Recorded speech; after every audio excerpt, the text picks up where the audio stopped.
is Dan Hudson coming to you from the podcast. I guess we could say the podcast room of Mark Madison's media room. So he's been kind enough to lend this to us to do our grind session episodes, our podcast this year. I'm with Mikey Davis, and we're going to be going through. We're going to preview the whole grind session through the all the different podcasts, but tonight we're going to really just focus on the West. We're going to focus on Bella Vista. We're going to focus on Prolific, Dream City, Trinity International, AZ Compass, Veritas, Balboa, and Phoenix Prep. And then each episode is going to talk about each division with four major divisions, and we're absolutely loaded this year with talent. But before we get into that, a lot of people ask us, what exactly is the grind session? And everybody has their own. Mikey's been with us for how many years now, Mikey? Going on 5. Going on 5. Probably seems like an eternity to him. But Mikey does a very good job. And Mikey does a great job of interacting with our players, coaches, and so forth. Everybody is a big fan of Mikey. So, but Mikey, what does a grind session mean to you? To me, it started off as just a job to help me get some money through college. But over the past couple of years, it's definitely turned into something I can see myself doing long term. I love what we're doing. Like I said, at first it just started off as a little job that got me a little extra money through college, and I was just enjoying watching basketball and getting paid to do it. But now you got to see the bigger picture, and this platform that we're doing, we're trying to put a platform out for these players and these coaches to make a bigger name for themselves, and to get themselves to college and to get themselves to the next level, and to just better themselves not only as athletes but as men too. Exactly. And then we started a thing this year by doing an end of year banquet. We had the NCAA there. We had Bill Duffy and Associates, who is an agent, come and speak to the guys. We had financial people come and talk. We had Apple Jones, Josh Jackson's mother, come and speak. And so what that has ended up over the summer becoming into is the NCAA called recently, and Mike, I didn't even tell you this prior to this, but they want to partner with us on 4 events and do those type of educational seminars.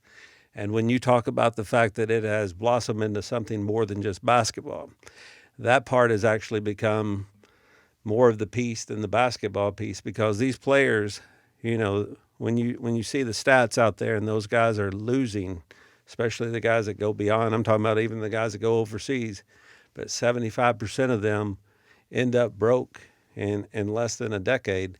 That's what we're trying to prevent. And that has become the major thing that we're trying to show these guys is, you're at the very beginning of your life. You're trying to plan for the next 70 years, hopefully, for most of these guys. And if we can give them those education, those tools, you're not going to see many of these documentaries such as Broke, when you see these athletes where they're just sitting there living day to day, and they should be, just living off their money that they have put aside and living off the interest. That's what we're trying to teach these guys. So I think that's kind of what you're talking about, isn't it? Yeah, and I love the fact that we have a lot of diversity amongst the teams. We got, just before this year, not even including the teams from this season and the players from this season, before this year we had players from over 81 different countries. And to just bring them together and have them play together and play against each other, I'm sure it's a different experience for them, and it's a good experience for them to get to know other people and other people from different backgrounds and ethnicities. Oh, absolutely. I mean, the one name that jumps out is, we all became very close to Kwani, and a lot of those guys, Kwani started out, he was down in Florida, and then he moved to Prolific, and now Kwani's at Cal. So it's always good to see those guys that come in and they stay with us on the platform, and then eventually they move on and get their scholarship. And we were talking about, before we got started, just last year alone, we had 204 Division I guys. We had 408 guys that went Division I, Division II, Division III. And that's incredible. So we figured out, what the total was if you have 408 times a 70,000 scholarship, a 4-year scholarship, low end would be 70,000, and we're talking $32 million, 690,000. That's a lot. That's a lot. Not saying that we did that all. Those guys did it on their own. They did it not only in the winter circuit, but they did it in the summer circuit. And so, but to be a part of putting guys in the position to acquire 32 million, that's unbelievable in my opinion. Yeah, that's a very high amount of money just to be produced by a group of athletes that all play on the same circuit. It's a pretty tough thing to do, and I feel like our kids they do a very good job not only on the court but in the classroom too to ensure that they understand the importance of education, so they don't have to just fall on athletics. They can fall on their academics eventually at some point in their life whenever they're done playing ball. Yeah, one of the things that Josh Jackson's mom always stressed, she's always talking in her seminars. She said, "What are you going to do when that ball goes flat?" And you were a heck of an athlete yourself, and so Mikey came straight from here. He's coaching. He's coaching at a local middle school, helping with the high school as well. But I mean, Mikey is always going to be involved with basketball, football, whatever. When that ball goes flat, these are things that we're trying to teach, and it's good to see that you've learned that lesson. You can always be around the games that you love, whether you're a player, coach, parent, whatever. So those are some things that we stress. But the grind session to me is and you can look at our Twitter account and you look at all that good stuff like that. But the grind session to me is empowering these players, empowering these parents, and just allowing them to customize their experience as they're trying to reach their goals. And I think, it's made me feel good over the years just sitting back and watching some of these guys. We got 64 players out of the 450 in the NBA. Think about that. That's a huge, huge deal. There's 64 players from the grind session out of the 450 on current rosters. And just think you give it 2 more years and we'll probably be over 100. And so that's an amazing stat to me as well. Yeah, and like you say, 64 out of 400 still, that's not even out of all the basketball players in the country. That's just out of the grind session players. So, like Ms. Jones said, you got to know what to do whenever it's time to put the ball down. Not everybody's going to make it pro. You got to be smart about everything. That's why you got to go get an education. I learned that, myself. I went and got an education. Now I can still stay involved in football and basketball. I can still, coach in the high school system. I can still try to go coach college ball and pro ball eventually.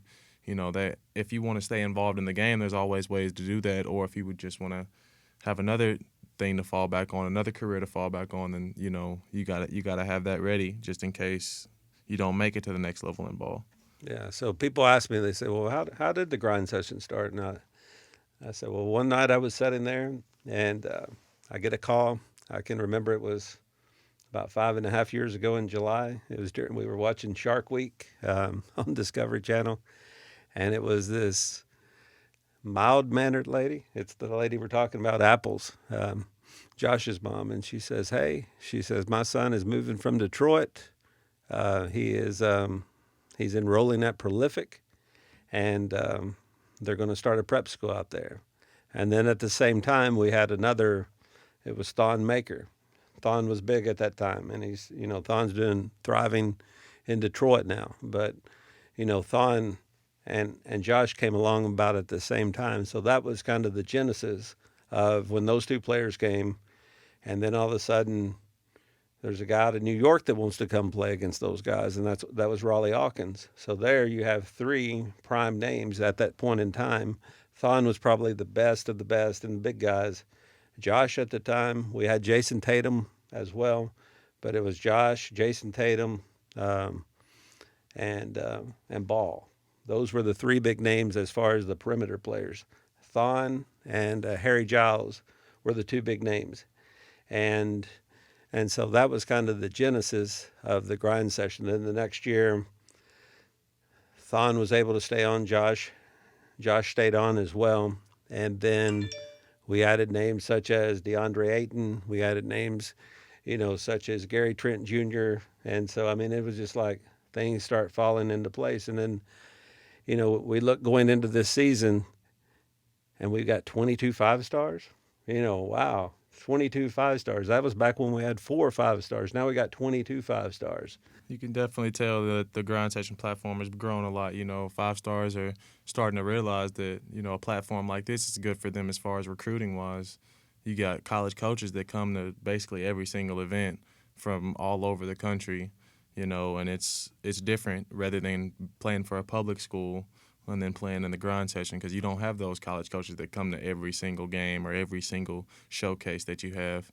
I mean, I remember my first year on was I got called in the middle of the season. I remember just had a football game at college, and right afterwards, Scott, one of the other guys over at Tanager, his niece had contacted me and was like, "You want to come work just for a weekend up down in Somerset at the Pulaski County Shootout?" And I was like, "Yeah, that's fine." So I get there and I show up, and I'm not expecting to see Coach Calipari, and he's there recruiting Sacha Kalea Jones. And that's just as a first year, that's my first time ever coming on, and I'm seeing stuff like that, and I'm like, oh yeah, I gotta go get a picture. It's different. And then there's a bunch of other coaches that come, and it's a huge platform, it's a huge stage to set yourself up for the future, and we give you every opportunity that you need. It's just about capitalizing on them. Oh, exactly. And I forgot to throw in a name there at the very beginning when I talked about Thon and Josh and Raleigh. I mean, there's a guy in Orangeville that played with Thon, and he kept hitting these buzzer beaters. And we went to Marshall County Hoop Fest. Malik Newman came out and had 42 points, getting ready to break the all-time record. But there's also this guy that was going against him on Orangeville that had 36 points, and he was a heck of a defensive player. And that was Jamal Murray. And nobody knew about Jamal Murray at the time. I think Kentucky actually did a little bit. I mean, one of the interesting stories, one of the first events that year in 2016-17, Jamal Murray played in it. And this was before the Hoop Fest, before all that happened. But we go into a gym in, I think we're at Lexington and Dunbar. And Jamal just puts on a show. And so I was like, but he kept doing this game after game after game. And I think they were with us 12 or 14 games that year. So it was always fun to watch, a player like that who no one knew anything about. And I'm sure, if we were Canada, we would have known all about him. But then he went on after that and had all those big games in the spring and summer for the Canadian team. So just a lot of fun to see those type of things happen on the grind session. Yeah, and I mean, some more excitement from like the first year was, Mustang Madness when we had Trey Lyles and Tyler Eulis all playing under the same roof, and Josh Jackson was also there. We had plenty of people that were there, and then Cal showed up, and a bunch of other coaches showed up, Kansas and LSU, and just all coming in to watch these kids play, and it's just a great experience, a great environment to be around. Oh, the other one that we're missing out on is Miles Bridges. Miles Bridges had some of the best. Him and Josh Jackson had one of the best games. It was a triple overtime at Marshall County Hoop Fest. I think that didn't Prolific end I up think winning? Prolific ended up winning. I just remember Josh had one of those dunks where he went up and dunked it off of a rebound, and then he fell back because he went up so high his legs got up underneath him. He came back on his back. But I just remember that was probably one of the best games that we've ever seen on the grind session. Yeah, we had more than a few high flyers that year because Miles himself was definitely a high flyer too. He's very exciting to watch. Oh, Terrence Ferguson. Yeah, Billy Terrence Preston Ferguson. and Trayvon Duvall. Yeah, So think about that team. we Okay, can go on for days. Yeah. No, think about that. That's a team right there. That was API. Ray Forsett. There's never going to be another Ray Forsett. We love Ray. Ray, if you hear us out there, we love you, Ray. We love you. But always a lot of fun, a lot of memories. And what's fun about it all is everybody becomes like a big fraternity and a brotherhood. And so that's what I like about the grind session. The other part is they say, well, what shoe are you guys with? Are you with Nike? Are you with Under Armour? Are you with Adidas? No, we're with whatever they want to wear. I think that we don't let shoe companies define us, and I don't think that you ever should. A lot of our guys that have come out of the grind session, some of them went to all these different shoe companies. Some of them even went to Puma, and so that's an interesting conversation that we'll get into later on down the line. And just talking about how kids can, another part is how kids can market themselves, and over social media. It can be good, it can be bad. So, and you can make a big mistake in 1 second and totally mess up your entire marketing. So, And since we've improved and got more advanced over in the marketing area, it's gotten a lot easier and a lot better for us to, help get these players out there and showcase their talents when they don't really know how to do it themselves. The fact that we have improved and gotten more tech savvy and everything is definitely going to help out with them as it did over, last year with putting 408 people in the college. That's a lot to do, and social media and marketing has a lot to do with that. yeah, oh, exactly. And it's just like we can get started on the teams right now if you want to do that. And which team you want to start with in the West? We're going to do the West over the next week. I think we can spend 5 minutes, 6 minutes on each team, and then we'll kind of go from there. But take your pick, Mikey, and we'll talk The about it. first team we can discuss is AZ Compass if you want to do that. Yeah, let's do AZ Compass Prep. Okay, and a very interesting story. We'd been hearing about AZ Compass Prep. We had heard about Zadrock, which Zadrock is now. He's no longer with them. We miss Zadrock. Zadrock, we'd like to have you back on the grind session Most somewhere. definitely. So, but it was Zadrock Ngaga. Is that how you said his Yeah, name? yeah. Okay. And so Zadrock, we heard about him last year. He was one of the top freshmen. But they also have Xavier Ducell. Ducell, you know, heck of a shooter, and one of the best shooters that we have on the grind session. You better make him go to the basket. But from what I've heard, he's putting it on the floor a lot better. But Yeah, he brought some next level intensity to the game last year. He was always hustling, he's always diving on the floor for loose balls, and then he's got a dead eye shot from 3-point range, so you better not leave him open. oh, absolutely. And then, but to help him out this year, he's got Maxwell Lewis, who I think Frankie Collins, those guys for sure. 4 stars going on 5 stars, and then there's Josh Primo. A lot of people haven't heard of Primo, but they will before the end of the year. He's a guy. He's out of Canada, and you say, "Hey, who's the next Jamal Murray?"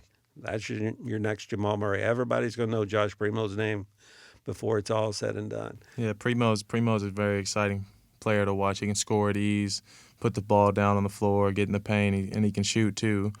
Frankie's been very good over the summer. I'm excited to see what he'll do as far as running the floor for them and keeping everything intact and being a floor general. I think they'll be pretty decent this year. And then you got Maxwell Lewis, and one thing that we have this year with our new setup here, and what do we want to call Mark Madison's McCracken County Mustang? What do we want to call this? The room The we room? can call it we can call it the pod room, The Mark's pod room. Mark's pod room. Okay. I don't want to associate it with those Mustangs. Oh, that's right. You're a big Tillman fan. Big Tillman fan. All right, so let's see if we can get the assistant coach who he's the mouthpiece for Arizona Compass. Let's Coach see. Pete. Yeah, Coach Pete Coach Cappy. Pete. And so he will talk our ear off if we want to hear Yeah, I remember meeting Coach Pete for the first time, talking to him down in Vegas in the hotel when we first got there. He's very cool to talk to, and he's very knowledgeable about the game. He said he would be ready to talk. Hello. What's up, Coach Pete? Hey Dan, how you doing, sir? Good. We got you. You're on our podcast right now, okay? I told you we'd be calling you, all right? Yes, sir. And so we're going to give you about 4 to 5 minutes. You can preview. We've already talked about Ducell. We've talked about Maxwell Lewis. We talked about Frankie Collins. We talked about Primo. But if you can kind of put your spin on it, I would love to hear it. Okay. And hey, Coach Pete, you're here with Mikey Davis as well. So just want to let you know that. I'm on here with who? Who's on there? With Mikey Davis. You know Mikey who works for us? Yes. I don't know. Yeah. I don't know him like that, but I've heard the name, and I think I'll introduce myself to him. Yes, sir. Yes, sir. I hold. I'm the cameraman. I hold the hero cam. I'm the one that's always walking around. Yeah. Mikey. Yes, sir. Yeah, yes, sir. Mikey. Yes, I know Mikey really well. There you go. All right. So, Pete, Give us 4 or 5 minutes of Arizona Compass. Give us your best sell. Well, Arizona Compass is a fast growing prep school out here in Chandler. This is our third year on the national level. Second year being an official ground session team. This year we have some high level players. Um, we got a point guard that's a 4-star in Frankie Collins, a 2 guard that's a 4-star in Josh Primo, 3-man that's a 4-star in Maxwell Lewis. We got a kid from Chicago. We just got a really, really good team. We're looking forward to competing in a grind session with some of the best teams probably on the West Coast. Oh, from Chicago, you're Yeah, talking about Sincere Parker, right? yeah. I got Sincere Parker from Chicago and Siri Lewis, who was the #1 power forward out of Chicago. He transferred from Morgan Park to us, 6'9". Very athletic. Is getting a lot of interest from high major schools. Also got Xavier Dussel last year, who made the All-Star team for the ground session. He can shoot it a And little bit, can he? oh man, Xavier is a kid that I think one of the best catch and shoot guy in the country. This year we got a lot of shooters, man. Maxwell can shoot it with anybody. He's a kid that's blowing up. Yesterday was on the front page of Rivals. Obviously, Primo. Everybody knows Primo can shoot it, put on the floor, big guard, 6'6". Hey, the way we talked about Primo is, no one really knew about Jamal Murray, right? When Yeah, he played with us, and then he blew up, and we feel like Primo will be the next Canadian that will blow up. Is that a yeah. fair assessment? Well, I know he's bigger, so Primo is so far he's been blowing up. Every school that came to our practice so far has been in love with him. I think he already picked up. I want to say over 5 or 6 offers over the past couple of weeks. But you're right. He's kind of like Jamal Murray, where he came out of nowhere. All of a sudden, he ended up at Kentucky. Now he's an NBA All-Star. I think Primo has that type of potential. 6'6", can play multiple positions. Can slide him at the 1 and the 2, and also can play some 3. Big guard, very athletic, can shoot it. One of those kids that I think is going to end up becoming a McDonald's All-American and will be a top 25 kid before he leaves high school. yeah. The way that I talked about Primo, Frankie Collins, and Maxwell Lewis is they are 4 stars, but by the end of the year, all three of them I think can be 5 stars. Yeah, yeah, 100%. Frankie Collins, obviously, he's a kid that I think is flirting with 5-star within the next couple months. Just your traditional floor general. That can get in the paint, can make shots, can create for others. And then Maxwell Lewis has lottery, I think, rain all over him. A 6'7" guy that has a 7'2" wingspan. Yeah, And just you said ultra athletic. you said he was the one that you could see, that was NBA ready, the most NBA ready you have right now. Well, from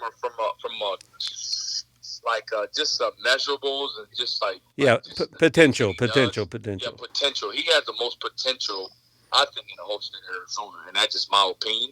I think his ability to shoot the ball from anywhere on the floor, and his ability to just jump over people and dunk with either hand. And he's young. He's a kid that's I think he's still 16 or 17 years old.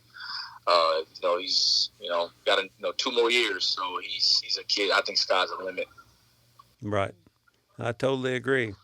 And so, if people want to follow you guys on Twitter and stuff, how do they follow Arizona Compass? Is it Oh at well, we AZ have Compass? What? we're very active on social media. We have a Twitter page that's growing. It's at AZ Compass Hoops, um, and also we're on IG as well too. So like I said, we always putting out news on our kids. We're always retweeting stuff on the ground session and other stuff. So we're very active on social media. And then you guys will be hosting one of our events, and can you talk a little bit about that event and when it is? Yes, we will. We have the honor to host the Longitude, the Latitude Classic over here in Chandler, Arizona, at our new facility. We have a shot clock and everything, brand new floor. We will be having other top high schools participating in this event. Obviously, we're going to have all the top Ron Session West Coast schools teams in our event. This event just to get all of the Arizona basketball fans out to see the talent that the Grind Session has, and also to get some of these local high schools to give them an opportunity so their kids can play in front of some top level college schools. So the event's going to be fun. We're going to have a cultural social. Kids are going to be on the Grind Session network. So there's a lot of good stuff that's going to come out of it. So we're excited, and the event is going to be this year is going to be at Powerhouse facility, which is a brand new facility. So we're going to partner up with them to do that as well. Very good, very good, very good. Well, coaches, we appreciate your time and appreciate you previewing your team. And I think we kept you more than 4 minutes, but it's always fun to talk to you. As you know, I usually see you and talk to you quite often. So, but you always energize me because you're excited about the Grind Session. We're excited about the Grind Session. So we just kind of fuel each other. So it's always good to talk to you. And you tell Zy, we'll get him on the interview next time. Okay. Okay, hey, I appreciate it, man. I hope I was good. I hope I give you guys all the information you need. But hey, AZ Compass Prep, like I said, it's one of those programs that you're gonna love to watch. We got athletes that can really, really be entertaining. We love the fact that the Grind Session gives us 20 minutes a half to showcase our kids, and we're looking forward. And it's always good talking to you, Dan, and I appreciate you, giving us the opportunity to. Oh, so you mean that 40 minutes is better than 32 minutes? Is that right? Oh, man. With all this talent we got, that's the way you keep talent, man, because 32 minutes, you have people transferring, but 40 minutes, it's a college atmosphere type of environment with the Grind Session. You got to guard, you got to play. Kids are content. I mean, last year we had guys who were like, Coach, take me out the game. There's a lot of minutes, man. And you got to be. You got to be 8 to 10 deep, right? You got to be, but not just 8 to 10. You got to have 8 to 10 deep stars, like guys that have credentials on their resume, and I think we got that this year, man. And like I said, I'm looking forward to it. I can't wait. This year, Grind Sessions. You think last year was fun with inspiring everybody else? This year, you better watch out because Compass Prep, we're coming. We can't wait, man, and our kids are hungry and they're excited about the opportunity. Seeing you in person, and thank you again, Pete. All right, again, thank you. So, Mikey, you can always tell Pete is full of excitement. Yeah, he's always energetic. Yeah, he is. He's enjoys basketball like we do. So, you want to move on to Prolific Prep? Do we really want to get Phil on the phone to talk about Prolific Prep? That's up to you. I mean, Yeah, so Mark Madison is saying something to us. What is it, Mark? He said call him. Might as well. Let's get him on the phone. We will call him. All right, so he's going to help us preview. So we really won't go into – we'll let Phil talk about Prolific Prep. We'll give him 5 minutes, which Phil will end up taking about 10 minutes, but that'll be okay. We'll get our dose of Prolific Prep. Mr. Philippe Doherty.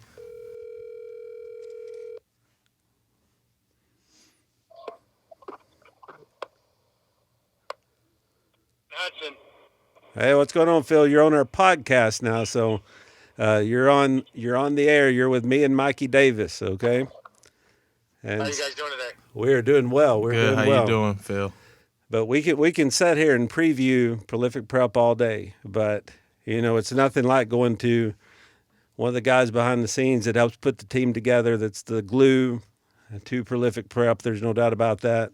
And I know you got a lot of other guys out there, Jeremy Rosati, and you got a new coaching staff this year. But Jeremy does a lot of the training. You do a lot of the other work and stuff behind the scenes. And I know you can talk to us, Phil. Give us about 5 to 7 minutes. Preview the team.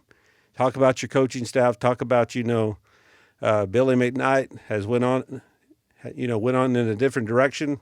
And I think we'll eventually see Billy back on the circuit, but that's that. Yeah, I spoke to Billy earlier today. Billy, close friend of mine, and Billy took a job with one of his mentors at an academy in Oregon, and primarily he'll be coaching 40 to 50 Chinese that come over from China that are either part of their junior national team or they're on the junior teams, the pro team. The pro teams over there are pretty well funded, and so he's coaching an academy in Bend, Oregon, and he oversees a staff of 6.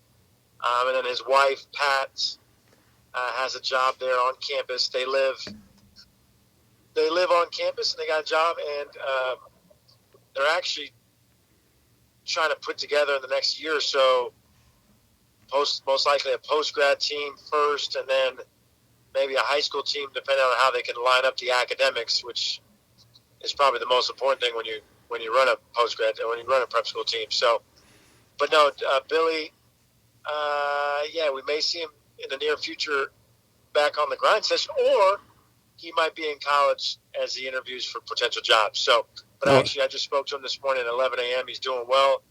His son Ty is now 4 months old. We do have a new coaching staff, or a new head coach, Joey Fuca, who's from the Bay Area, who played at San Ramon Valley High School and played collegiately, and who I've known his father for a long time. His dad is named Joe Fuca. Joe runs an AAU program that's a non-shoe sponsor program called Lake Show. And a long time ago, when I ran my AAU program for 7 years, the Bay Area Hoosiers, we were also non-shoe sponsored affiliated, so we'd always match up against each other at different tournaments, whatever. So Joe Fuca, the father, his son Joey Fuca, who's 30 years old, has Division I coaching experience, and he has college playing experience. He played at Masters University. Joey coached at the University of Nevada, Reno with Eric Musselman. Eric Musselman's the former Golden State Warrior coach and the former Sacramento Kings coach, and who are now older, who are now in college, etc. So that's where the relationship was, and Eric Musselman hired Joey Fuca 2015, 2016, and after a few years, Joey said, I'm going to go back and I'm going to take over the AAU program that my father's now retiring out of. And so now Joey Fuca runs the Lake Show AAU program, which is first graders all the way through high school. And in his spare time, he's going to be our coach. But different personalities, but equally as intelligent. And we're lucky to have Joey. We have 3 or 4 other assistant coaches. John McCall is also our strength coach. And then we have 3 new coaches: Preston Paulson, Nick Sullivan, Humphrey Jackson. So we got a lot of good young help. All of them have coached or played in college. This will be our 6th year in existence, starting with our first year in 2014-15 with Josh Jackson and Amadou So. Just saw Amadou on yep. campus. Just saw Amadou and Sekou Toure on campus. Since they go to UC Santa Barbara, they're on the quarter system, and they don't start till 10 days. So I just left the gym, and they were working out with our team, and Amadou, 6 years later, is just trending up, looking great.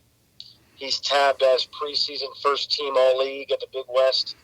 At UC Santa Barbara last year, he broke 4 freshman records, was an All-League player as a freshman and averaged 32 minutes. There was only 3 freshmen in the United States that averaged more minutes than Amadou. And ironically, his teammate and his high school teammate, his AU teammate, Sekou Toure, is now draft boards because of his genetics. Sekou is 6'5" combo guard with a 6'10" wingspan. And since there's NBA guys that work out in Santa Barbara at P3 training, oftentimes they use the Santa Barbara players as training foes or training companions. And I guess Sekou has been doing really, really well. And now there's NBA GMs stopping in to kind of sneak a peek well, down they, there. well, they should, because Phil, those guys, not only are they 5 stars on the court, they are 5 stars off of the court. And then you look back at what they've done in the past. You look at who won the EYBL that year, and there was Sekou and there was Amadou. They won the EYBL. They were on the Oakland Soldiers. They won the thing, and they were big As parts of starters. that. Yeah, as starters, yes. Yes, Yeah, yes. and they they were large large pieces of our original foundation of our program when we started.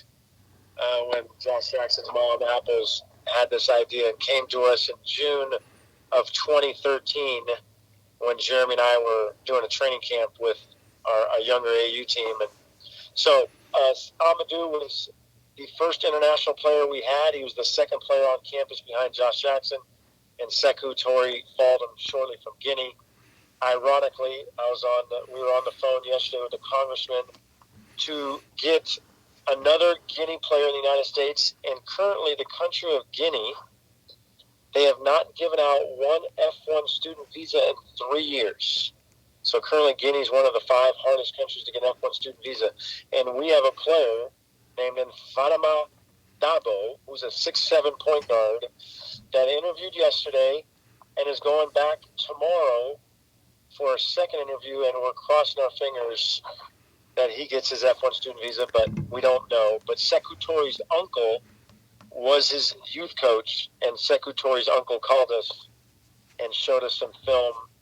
And so we have a 15-year-old in Famara Dabo, who's a 6'7" point guard that is trying to follow in the footsteps of Sekou Toure that we'll be interviewing tomorrow. But we'll see.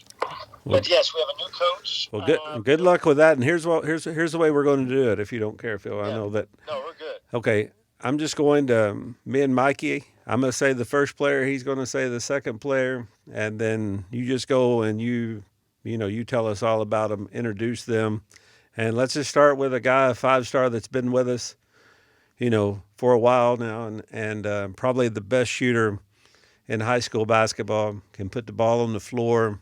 Great kid, great family, and that's Namari Burnett. Yeah, Namari, when you talk about boxes, he checks almost all of them. He the highest GPA on our team last year at a 3.8. Raised extremely well. Has multiple schools offered him. Obviously, Stanford offered him last year, which means that he's kind of in an academic. He's met the academic criteria to basically play at any school in the country.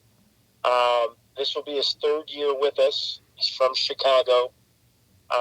He is a combo guard, measured at 6'4". Now, mind you, our program measures our guys the first week of September, the first week of January, and the first week of May, and we try to track heights and length and wingspan because we believe it's really important. So Namari Burnett is 6'4" combo guard, who has a 6'9" wingspan. For us, plays multiple positions.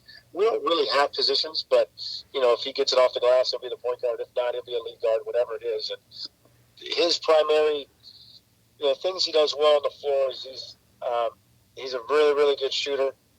He's very intelligent.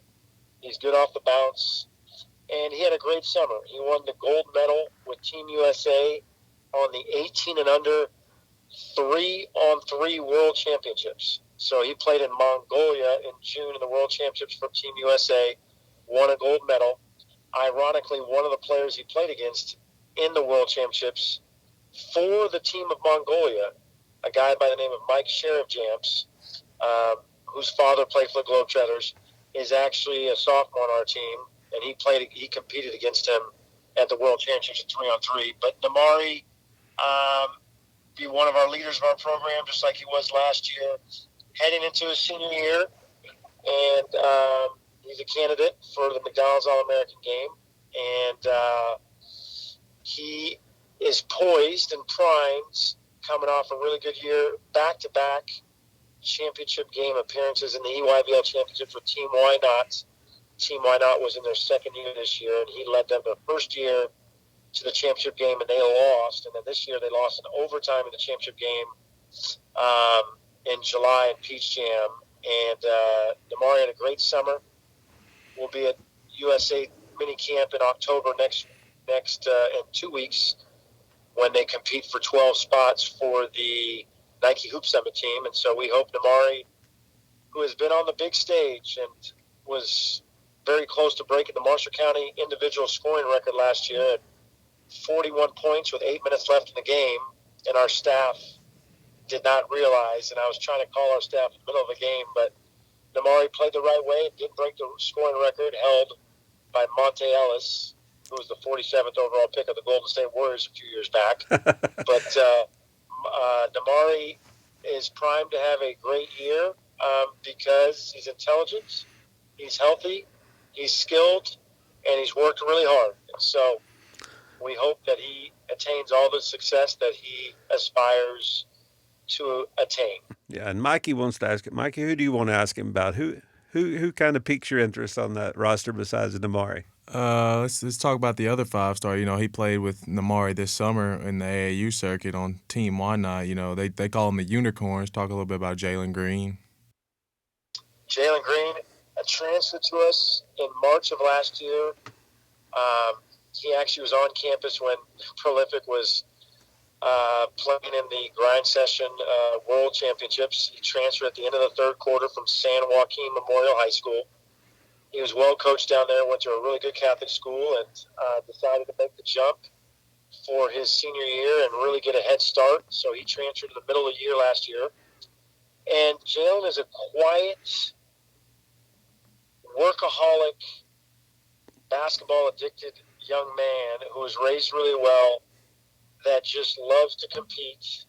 One of the youngest players in the country, was the youngest player on the 19 under USA gold medal basketball team this summer, where the 19 under team won the gold medal.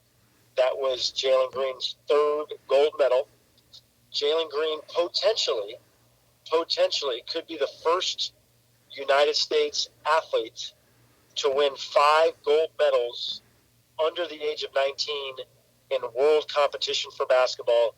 If Jalen chooses to play in the World Championships this summer with Team USA at 18 and under, and if the following summer he plays on the 19 under World Championship team, if he makes the team, Jalen has the opportunity to become the first youth to win 5 gold medals in men's basketball. So Jalen had a great summer. He played with Namari also on Team Whatnot. They lost at the buzzer in overtime to Mocan Elite in the EYBL finals. Namari Burnett took the ball out of bounds and threw an inbound pass. It was a tip to Jalen, and it went in and out, and they lost by 1. But Jalen had a great run in the EYBL. Jalen will also be participating in the Team USA minicamp in a couple weeks, where they're going to be vying for 12 spots for the Nike Hoop Summit team in April. And Jalen is better than advertised. He is very intelligent, an unbelievable passer, and kind of like Namari, they love to work. And that work ethic has kind of trickled down to the rest of the team. And it looks like this will be our most talented team in 6 years of our program's existence.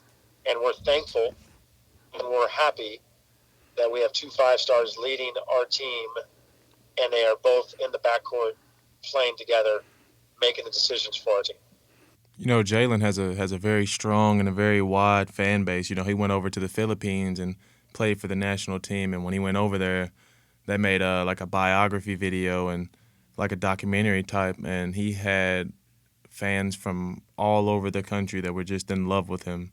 You know, he had a stellar performance over there, and he had a massive dunk that definitely took it over the top. And he's part Filipino.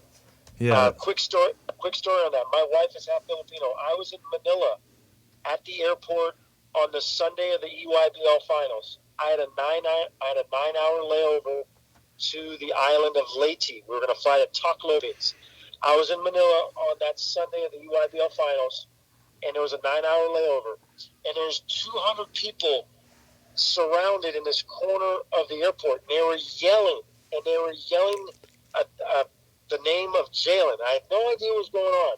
So I walk over there because I had a 9-hour layover. I was with 17 of my family members. And on a small iPad on the airport's Wi-Fi in Manila, there was 200 Filipinos watching the EYBL finals, which was being streamed on ESPNU, and they were watching it on the ESPN WhatsApp on a iPad in the airport in Manila, and they were yelling at Jalen Green every single time they touched the ball. This was the most ironic and coincidental thing that happened. It was Sunday, July 14th or 15th, and I had a layover in Manila, and lo and behold, they're yelling at an iPad watching the ESPN2 or ESPNU live feed. Mind you, we were 14 hours ahead of the EYBL finals, and that was because of Jalen Green. Jalen Green is part Filipino, and he is revered and very well known over there. Obviously, he goes there every other summer, and he has a huge following. So he almost had a teammate from the Philippines, Kai Soto, but that didn't happen. Kai's in Australia currently at the NBA Academy or whatnot. But yes, Jalen has a huge following in the Philippines, and it came full circle when I was in the airport in Manila this past summer. That's a very, very interesting story. And then, Phil, you've got 2 5-stars, right? And you've got a very interesting roster. So who do you see out of the rest of your roster could potentially be that 5-star? 2 come to mind, but I'm interested in to see who you say. The 2 come to mind for us is Jaden Jones, and Frank Anselm. Both are in the 2021 class. Frank is a 6'10" power forward, originally from Nigeria, that has a 7.5 wingspan, so he has a +7 on his wingspan. He is a 3.7 student, currently being recruited by Stanford and SEC schools and Pac-12 schools. He has an unbelievable motor. He's an awesome kid. He's an elite athlete, but he has a chance to be really, really special because he can move, and he's an outstanding kid. And Jaden Jones, a 6'7" shooting guard out of Dallas, Texas, that has a 7'1" wingspan, maybe one of the best shooters in the world in the United States. Could be a better shooter than Amari, could be, don't know. Oh, I'd like to see that. If he is, then he's the best shooter on the grind session because Namari's the best shooter on the grind session. Yeah, they're different type of shooters. Namari is a lead guard with the ball in his hands and can shoot with the bounce, without the bounce. Jaden is your prototypical 2 guard that has just an absolute beautiful stroke, and they're both wonderful shooters. And Jaden has a chance. 6'7" wing with a 7'1" wingspan has a chance to be one of the next guys. He's earned more offers in the first 7 days of the recruiting period than any kid we've ever had. We've had probably 40 schools in the first 7 days. We're talking about head coaches in the SEC, head coaches in the ACC, head coaches in the Pac-12. And obviously we have a lot of talent, but they've come from multiple guys, and they've all come away liking both Frank and Jaden in the 2021 class. And both are elite students, 3.5 and above, great kids, very quiet, workmanlike. And in addition to other guys, we have a lot of good other players. Yeah, tell us about Saba Gigi Berea, or however you say his name exactly. I know I didn't pronounce it correctly. Saba Gigi Berea. Saba Gigi Berea is from the Republic of Georgia. The Republic of Georgia is in Eastern Europe. Saba played on the under-18 national team for the Republic of Georgia. This past summer, played in the under-18 European Championships. Played really well in his first 2 games and a very bad ankle sprain. He's a 7'1" center with a 7'4" wingspan. He's 17 years old and speaks 4 languages. He spent 2 years of high school in Spain, and then last year he spent his junior year at Tinley Prep in Nevada. And unfortunately, his program shut down last year. So we were fortunate enough that his family and him reached out to us. They had heard that we do a great job with international kids, with international students. We're in the Bay Area. They did their homework. We've had 17 international kids in our program, and they reached out to us, fortunately, and it's somebody that we knew about, that we had recruited previously. But he's a very skilled 5. Can really pass. We want him to shoot threes.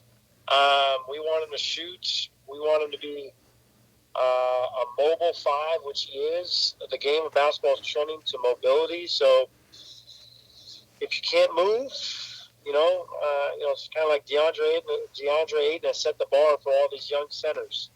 If you can't shoot free, can't shoot 18-footers, can't move, can't defend 5 4s and 3s, there's really no place for you in professional basketball. Doesn't mean you can't play somewhere around the world. And Saba and Frank are both mobile big guys. Not saying that non-mobile bigs can't function, but the game is trending to mobility, switching screens, being able to guard multiple positions.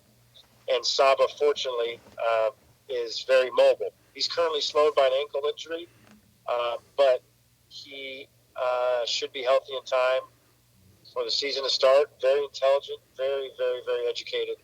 Speaks 4 languages, speaks fluent Spanish, fluent English, fluent Russian, and fluent Georgian. And the principal at our school, Justine Leone, basically has said that she basically would love to adopt Saba because he's one of the funniest kids. Goofy 7'1" kid with a 4 wingspan that we hope that has for us. All right, Phil, if you will, just kind of give us 2 minutes, the rest of your roster, and then we'll let you go. Yeah, well, we have good pieces. Mawat Mag, returning senior, a power wing that plays 3 positions for us, has had an unbelievable fall. Probably has picked up 3, 4, 5 offers here in the first week. He's a senior returning wing. Coleman Hawkins is probably one of the more skilled 6'10", 6'11" power forwards in the country. His 2 best skills are probably the most in demand, which is the ability to shoot, the ability to pass. Yeah, you better not leave Coleman open out there on that wing. Yeah, Coleman Hawkins has a decision day on Saturday. He set his decision day on Saturday, so he'll be committing on Saturday. He's another senior. We have a kid named Falu Cisse, who's a 6'8" power forward from Senegal as a junior, who can guard 1 through 5, who just plays his butt off. We have a kid named Jack Wetzel, a senior shooting guard, 6'4", with a 6'7" wingspan. We probably have one of the best shooting teams in the country because our team can really, really shoot it. Mike Sherajams, a 6'7" shooting guard out of Mongolia. He's a sophomore who played on Mongolia's under-18 national team and is friends with Amari Burnett. He's kind of a combo guard at 6'7", a really good shooter. Jordan Pope, who's a sophomore who broke some records in the state of California last year as a scoring freshman guard. He plays the 1. He plays the 1 and the 2 for us. We have a 6'11" freshman from Haiti that potentially tore his ACL, but we'll see tomorrow. His name is Pierre Geneste. He's a long-limbed athlete that in the 4 years here will put a stamp and put himself on the map. Very, very talented. Our team is skilled, athletic, long, and very diverse, and potentially could be our best team we've had just because of the versatility, the skill, and the star power. But we have a lot of high-level players that are going to just fill their role just like any team. They all fill roles, and they all do what they usually do. And for us, luckily, we schedule the toughest schedule in the country, so they'll get plenty of opportunity to play in the best tournaments in the country. Duel in the Desert, Marshall County Hoop Fest, the Crush in the Valley, the Mustang Madness, just some of your tournaments that have become household main stops this year. So, and the interesting part is, Phil, those tournaments that really didn't want to have much to do with you guys early, they are just drooling to get you guys now, aren't they? I mean, it's amazing. They're just talent, right? It's just if you have talent attracts viewers, talent attracts events. So we're thankful that we're talented, but we're very thankful for the platform that was provided to us by the grind session that now has some of the best tournaments in the country. and they were built by members that created the grind session. And so some of these events now we have 20, 30 teams from around the country playing in some of these events, and all it is a platform for our players to perform. And I can safely say I'm a give kudos to you because you have built that crush from the valley from nothing. I mean, nothing. And you have built it into what I consider to be the primary main tournament out on the West Coast. There's not anything that really rivals it because you bring not only the prep teams the best, you also bring in the best traditional teams. And before we let you go, can you kind of preview that a little bit for us, if you don't mind? Yeah, so we're very thankful. Ron Nichetti, my high school baseball coach, is now the California Interslavic Federation director. He's now in charge of the entire CIF. And what is the CIF, Phil? Just for those people that don't know. So the CIF is the State Association of California, and that's the California Interscholastic Federation. Obviously, California has 40 million people, and they have over, I don't know how many thousands of high schools. And those thousands of high schools are members of the CIF, and we co-host the Crush in the Valley with Salesian College Preparatory. Salesian College Preparatory is a traditional high school that's a state power. Last year they were 31-1. They were ranked 5th in the country at one point, and they lost in the state semifinals.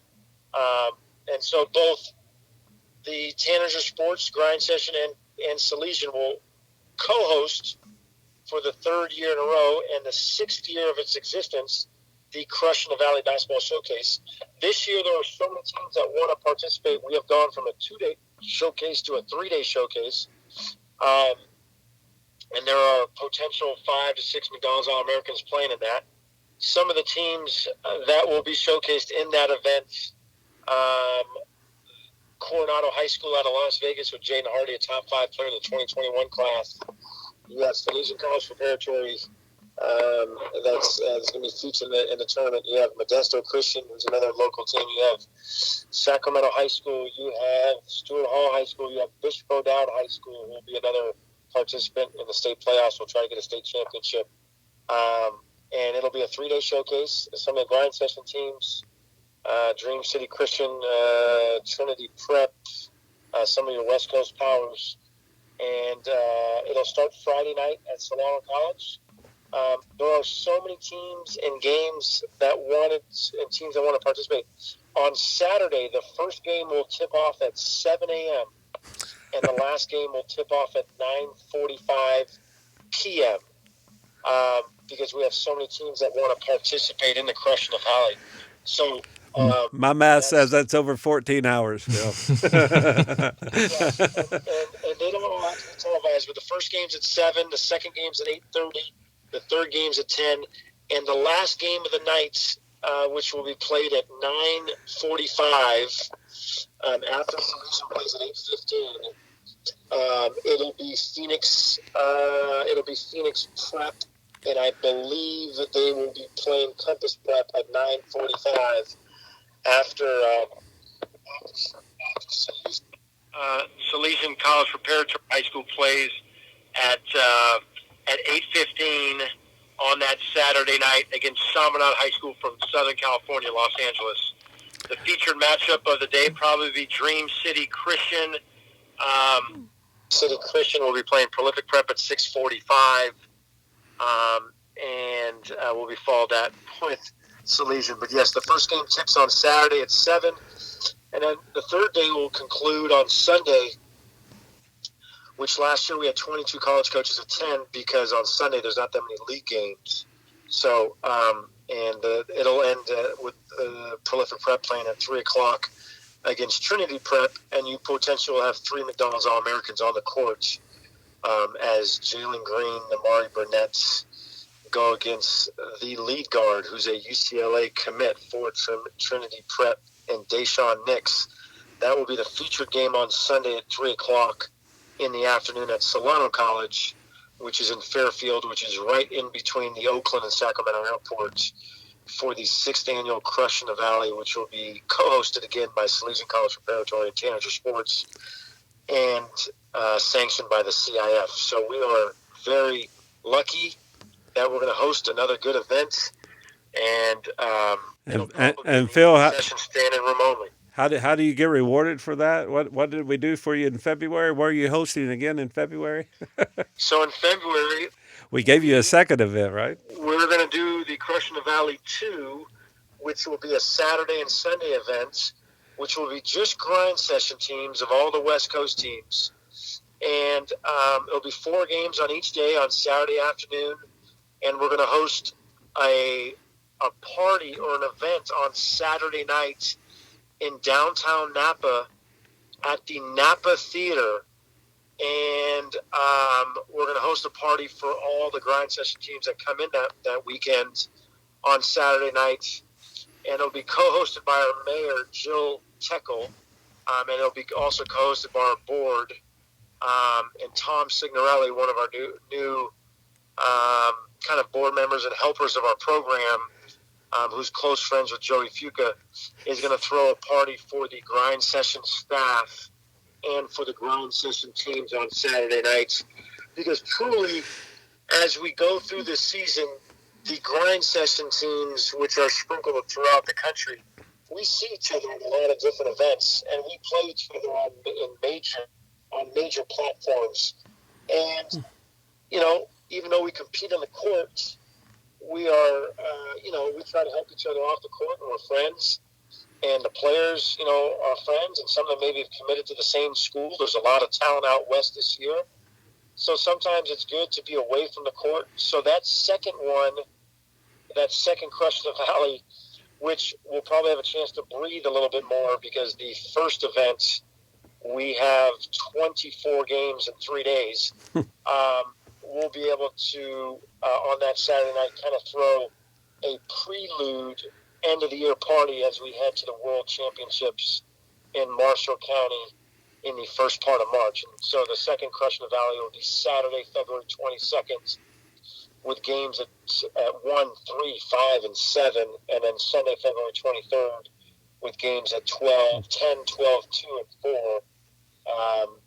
And then we'll kind of head towards the end as we get into seeding territory for the World Championships in early March back in Marshall County. So, and hey, by the way, no pressure on you guys, but we've talked to all the coaches and so forth, and you guys are preseason number 1, and that says a lot about how much you guys have grown, and y'all have had a lot of talent. But you're exactly right. This is probably the most talented team that you guys have put on the floor, but we're looking forward to it, and I really think you are probably going into preseason, the number 1 team in the country. I don't think that any team, prep team, traditional team, could beat you guys. If it was a best of 7, I just think that you guys are that talented. And so I'm not putting any pressure on. I'm just telling you that's kind of the consensus right now.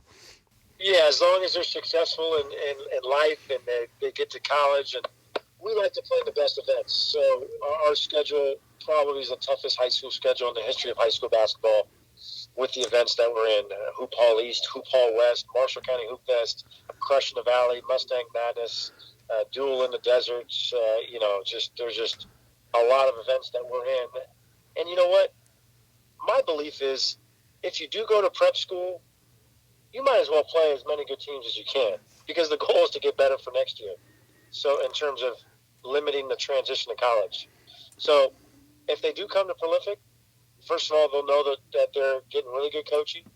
They're in one of the best places to live in the world, and they're going to have the platform to play literally probably in as many good events as any team can wish to play in if you're a high school senior. So we'll see. Yeah, maybe on paper we're one of the best teams, but our schedule's so competitive that we're going to have to manage things throughout the year. And what people don't realize is we travel the most of any high school team in the country. So even though we are high school players, sometimes that does have an effect with body clocks and whatnot. We never use that as an excuse, but we get on an airplane a lot, and we like it. We travel, and hopefully for entertainment purposes, this year's team will put on a very, very good show. They'll play the right way, but some of the talent on the floor will be on full display for the different events to see, starting at Duel in the Desert, then going to Marshall County Hoop Fest, which is probably that and Mustang Madness is two of the events we look forward to in the year because, Kentucky loves their basketball, and there's just some high level teams at those events. So we'll see. Well, on paper, we're pretty good. We'll see how it all shakes out, but we're thankful for the opportunity. We appreciate you, and we're going to let you go. But Phil, we're going to be coming back to you now that we're doing this podcast. You can talk about so many subjects. Instead of me calling and having hour-long conversations with you, we'll just do it over a podcast with Mikey and Skylar and get Jesse in here maybe from time to time. And Anytime. and I travel a lot. I'm in my car.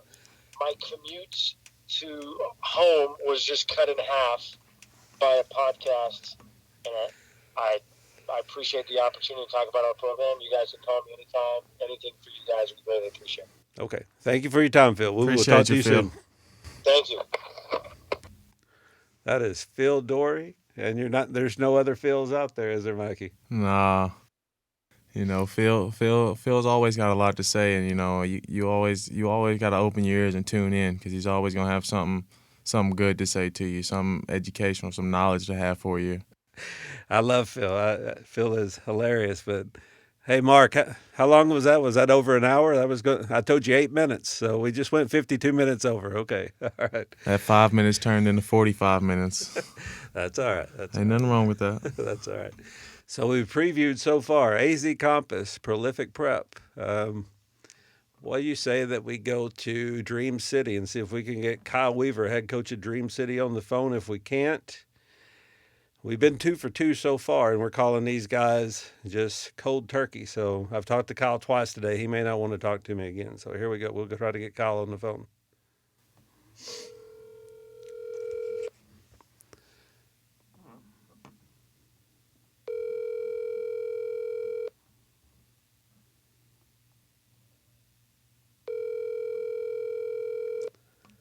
There's 3 rings, Kyle. Come on now, Kyle.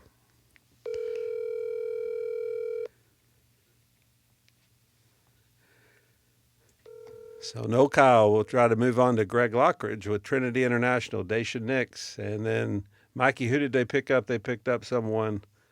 Trinity just recently picked up Corey Curtis. Corey Curtis. Yeah. He's a 4-star, right? Yeah, he's pretty decent. I watched some of his clips earlier today when I'd seen that they picked him up, and I think that giving Dacian a little more help will definitely help them. He did a lot for them last year. Took them to the tournament basically with just him and some young cats, and I think that him with his seniority and his leadership, he can definitely lead these guys to something nice. Yes, sir. Yes, sir. We got you. Hey, can you hear me? Hey, Coach Lockridge, we got you. You're on our podcast, all right? I don't mean to hit you. Okay. Can you hear me here? But I just we've been going through the West Coast. We've already talked to Prolific. We've talked to Arizona Compass. And if you've got just a minute to visit with us, I'm with Mikey. You know Mikey Davis, and so we're just going through here. We've already talked about you guys just a little bit. You got the number 1 point guard in Daisha Nix in that 2020 class, and if you don't care, just go through, talk about Daisha first, which he's kind of, the straw that stirs the drink. But just talk about Daisha, then kind of go through your roster if you've got just a minute for us. Sure. We of course we have Nix, and we think he's the best point guard in the country. We are playing somewhat of a different style, more up tempo, more speed than we played last year. We thought that as the season went on, teams started to load up on him, realizing that he was the primary coming off of the ball screen, and we didn't really have guys that would pick and pop and roll, and we didn't really have guys that could play off that initial lead pass that he would make coming off of that thing. So we wanted to go a different style, so we brought in more speed. We brought in more athleticism. We went smaller. We picked up a few kids along the way Actually, we picked up about 8 new kids. We picked up a kid out of California by the name of Dennis Cash. He went to a school called Corona Centennial. We think at 6'7", 6'8", he'll be able to control the middle of the lane. Great wingspan, extremely athletic, can shoot the three, can beat you off the bounce, and we think he can also defend multiple spots, so that helps us. We picked up a kid out of Switzerland. He's really half Cameroon, half Swiss. 6'8" kid. He hasn't arrived yet, but from everything I've seen, I think he can help us. He is a shot blocker at 6'8". He can shoot it, and he runs the floor like a deer. We think he can also help control the middle of the floor. We picked up a guard who's next to Nick. He's our primary ball handler, a kid by the name of Dominic Daniels. Is just a pit bull. He can pick you up from baseline to baseline. We asked him to do a lot. He probably expels the most energy out of anybody on the team. He plays both ends of the floor. He may be one of the best two-way players on the grind system. And he's only 5'9", but I say only, and I temper it when I say that, because he's a beast. He can catch lobs and things like that, so he's athletic. And he shoots the three. He's a left-handed kid, and just fast as lightning. We have another kid that kind of plays next to him. We may bring him off, but we think he's kind of solid. His name is T.J. Lowry. He actually played with us in the summertime. He's from good stock. His dad was the point guard on that Loyola Marymount team with Hank Gathers and Bo Kimball. We think he shoots it well. He's fast. Not as good a defender as I would like, but we think he's getting there. But he's a pretty good offensive player.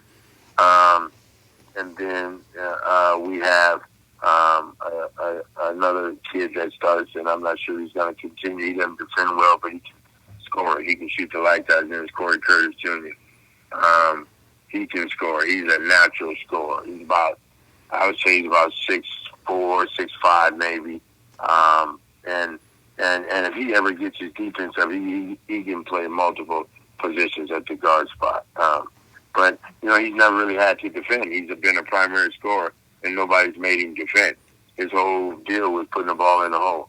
So we think that he's going to help us offensively. If he can get his defense down, then it'd be hard to get him off the floor, because he does score, and he's got a pretty high IQ.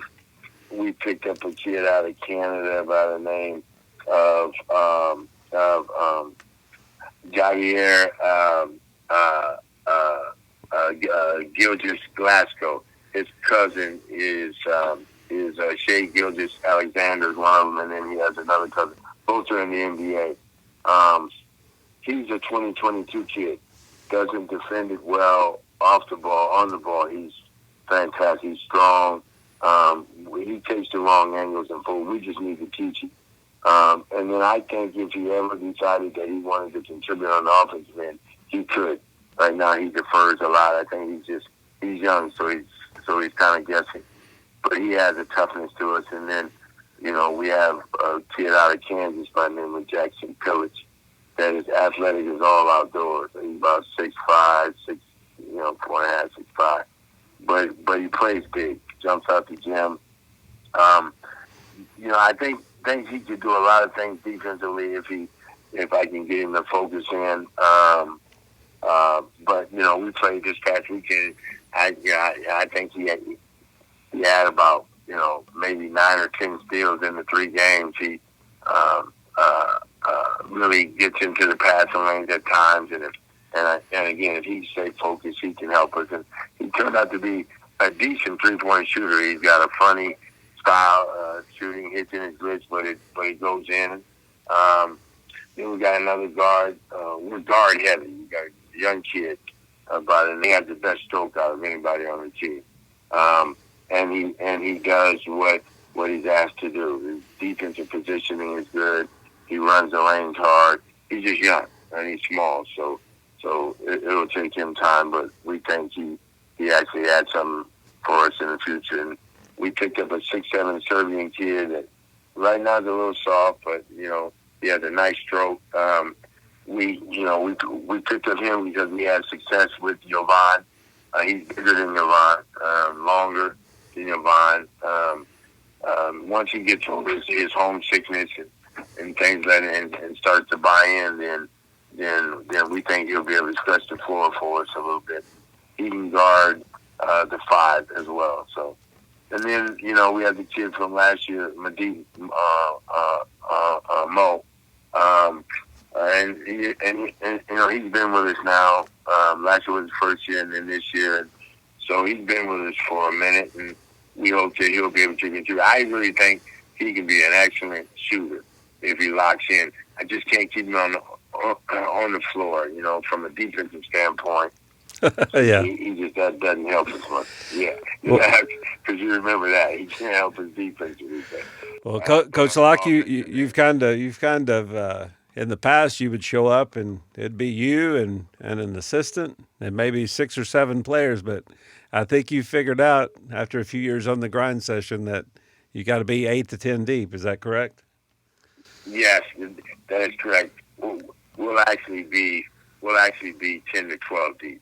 What I figured out was, for instance, Mitch would get tired down the stretch, and he really couldn't control a game and take over a game like we wanted him to down the stretch because he was doing it for 34, 35 minutes prior to.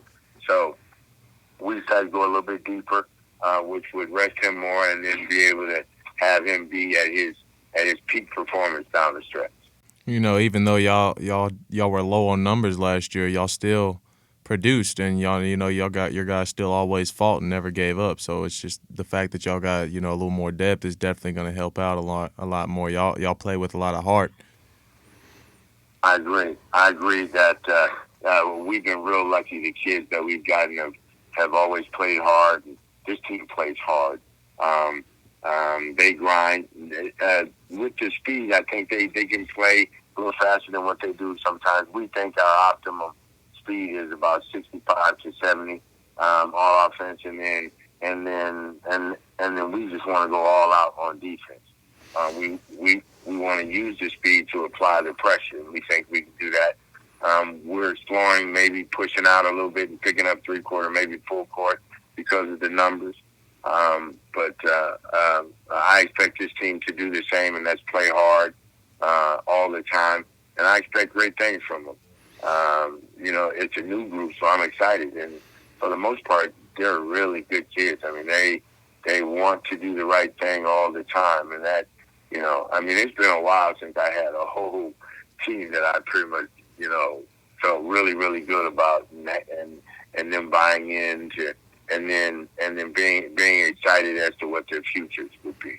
And I think they all can go to college off this team. Well, that's exciting. And then, Coach, we're going to wrap it up with one more story with it. Just tell us about that first time that, you were on the grind session, and it was Daisha's freshman year, right? And so. No, actually, we were on before that. The first time we were on the grind session was with Sam Bittner, and we were playing Josh Jackson and Prolific Prep. Now, it wasn't in Kentucky, but it was in Napa. Okay, that's right. That's right. That's right. Yeah, and we thought we played a pretty good game, but we got a taste of what the grind session was like because Josh closed the door on us, and of course, he was a pro, and every year, since then we faced pros. Almost every year we faced at least 1 or 2 pros that have the grind session.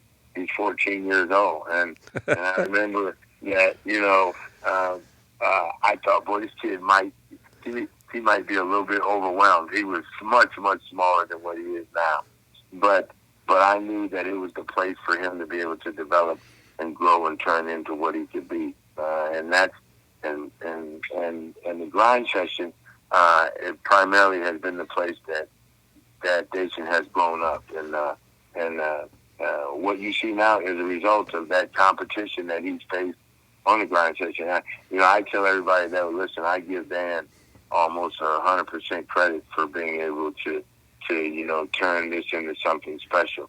And I've developed my kids along the way. We got a kid at SMU, Isaiah Mike, played. We just found out that Tim Wooten Jr. signed with the Knicks. Wow, so we've had that's some awesome. success with some guys. Yeah. Yeah. So we've got some guys out there too. So we're thankful for the platform, and I'm excited for the new group. But it's not just Dan. It's the Mikeys and the Jessies and the Skylers and the Greg Lockridges and all the people we talk about. It becomes a family. It really does become a family because not only do I talk to you once a week, maybe twice a week, we get to, it becomes, we rely on each other. We not only for just basketball, for other matters that come in our life. And so it's just been a very, very good overall experience. It's been a life-changing experience for me myself. So I appreciate you, Coach, and very much appreciate your time. Okay. Thank you so much, and I just want to thank you and everybody else, and lastly, I just want to say I think it's because of the loyalty that you've shown to us, as well as the other people you just named, is the reason you get that loyalty back. So, I appreciate that. I appreciate that, and then what we will do throughout this season is we will go in and we'll talk about like the recruitment process and like the fact of you and Daisha's mom teaming up together and taking him through the process, because you guys have been basically what we want to see the grind session happen, and where you can kind of shelter a future pro from all the outside problems that could come into that, and just a mom entrusting you. And so, but we want to tell that story. And so I think we can do that over these podcasts. So, but once again, thank you for your time. Thank you for your time. And we appreciate everything. Thank you so much. Yes, sir. Thank you so much. Bye-bye. Okay. Bye-bye.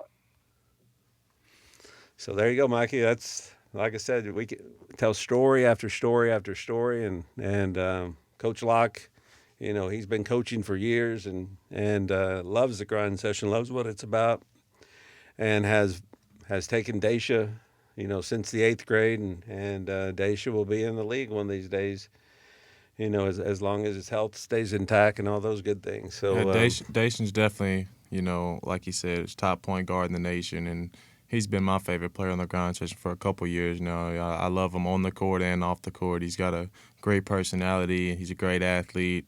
His passing is unmatched. I haven't seen many people with court vision like him. He just recently committed to UCLA, so congratulations to him. Congratulations to Coach Locke for helping him get to that point. His mom, like you said, everybody around him that's helped him get to that point. I'm excited to see what he's going to do this year, and especially with a better surrounding cast than he had last year. Well, very good. Kyle Weaver beeped in here, and so let's go out to Kyle used to be at Bella Vista, won the championship last year. Yeah, he's won 2 championships already, I'm pretty sure, right? He got one with Hillcrest. We don't want to mention that word too much, but yeah, Hillcrest, and then Dream City. So yeah, not Dream City. He won it with Bella Vista, but now he's head coach at Dream City. So we'll let him explain, what that was all about. And so let's see if we can get Kyle on the phone.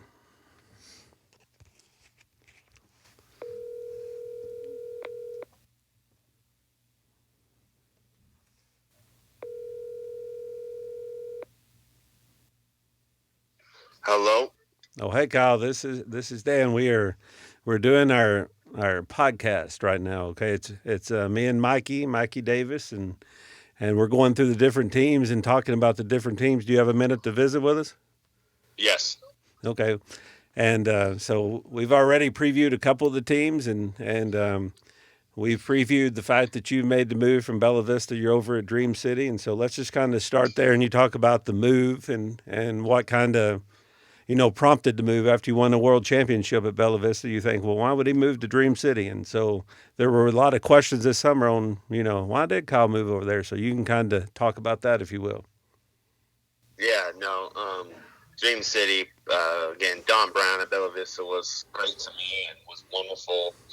And it was definitely a tough decision. I made the move, again, based on a plan God had out for my life, and growing up in Dream City Church, it was where I grew up in and what instilled my values and ethics.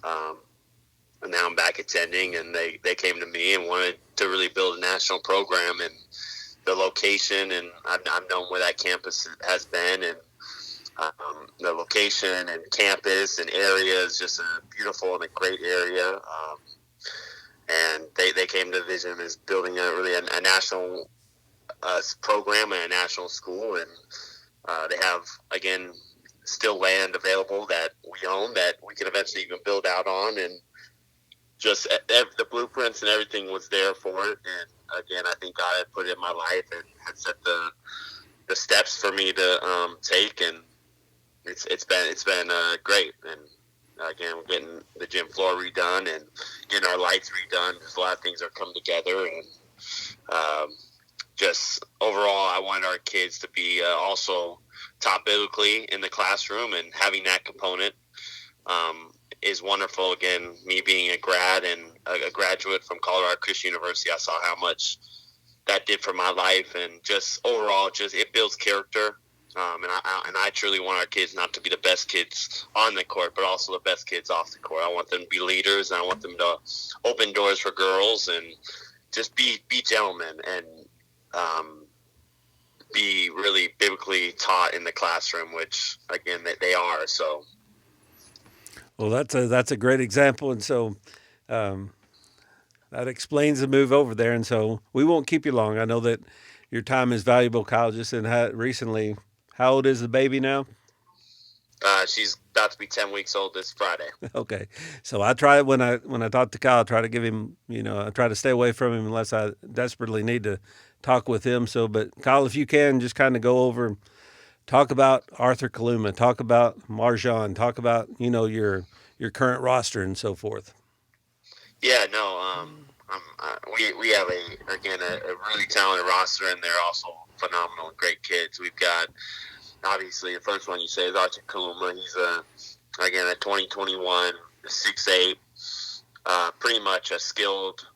Uh, Honestly, he can pretty much play 1 through 5, but he's a Draymond Green, but more skilled and a better shooter. And he's, again, I truly think he'll be at the end of this year be a top 10. And you hear me, Kyle? I lost you there. Character kid, and he's talented. He's going to shock. Again, he's ranked right now 37th, which I really don't care about rankings. But he's one of the most talented kids and I've ever coached, because he's mature beyond his years and he gets it. So he's, again, a 6'8", pretty much really 1 through 4, but can play the 1 through 5, and can shoot the ball, can handle, great decision maker. And he's really trimmed down his body. Next is Marjan Beauchamp, 6'7", 2-guard, 2-3. Again, great shooter. Another 5-star. You got two Yep. 2 to 3 5-stars. Yeah. He's a kid that he knows how to play with and without the ball. Not a lot of kids that are that highly talented and highly ranked know how to play without the ball, and he knows how to create for others. And he's a great scorer, great shooter, great size, great length, and he really he knows how to create. And he gives us, we have a well-balanced attack. I really love our group, how balanced we are. So he's a kid that, again, is going to, shock a lot of people, because his skill set is so unique. He shoots the ball so well, has such great size. He's still finding, again, he's going to give us a high percentage score. He's going to probably be in that 20 to 30 a night a game range, but also be able to create for others. So he's not just a guy that puts his head down and can score. He can score and also find others. Right. And then You got a very high intensity player with Jalen Anderson transferring over from AZ Compass. Tell us a little bit about him. Yes, no, Jalen. He's been again. I'm still shocked that he's not more highly recruited, and and again, I don't care about rankings, but he's not higher on the rankings too because he's very talented at 6'3". He's got great size at the PG position. He's also now really this again. I was training him all summer, but also I've seen just from the summer to now how athletic he's got. Already with 6'3" size, he has great size at the point guard position. He's got a beautiful shot. He's honestly got one of the prettiest shots I've ever seen a player have. So with that element, he makes himself very unique at the PG positioning because of his size and athleticism and the way he shoots the ball. So he's again someone we were excited with, and he was pretty much our first recruit. We got on the board when I started recruiting him. So it was again he gives us a great element, and just the ability to shoot the ball. He's going to open up so much, and he's got the ability to attack and find others, and he's got size, which is great, and he can defend. And you got a set of brothers there. Tell us a little bit about the Martinez, correct? Yep. So yeah, Big J and Rajon, they're both phenomenal kids. Big J's lost some weight and has been again just growing and maturing day in and day out. And he's a UNLV commit, correct?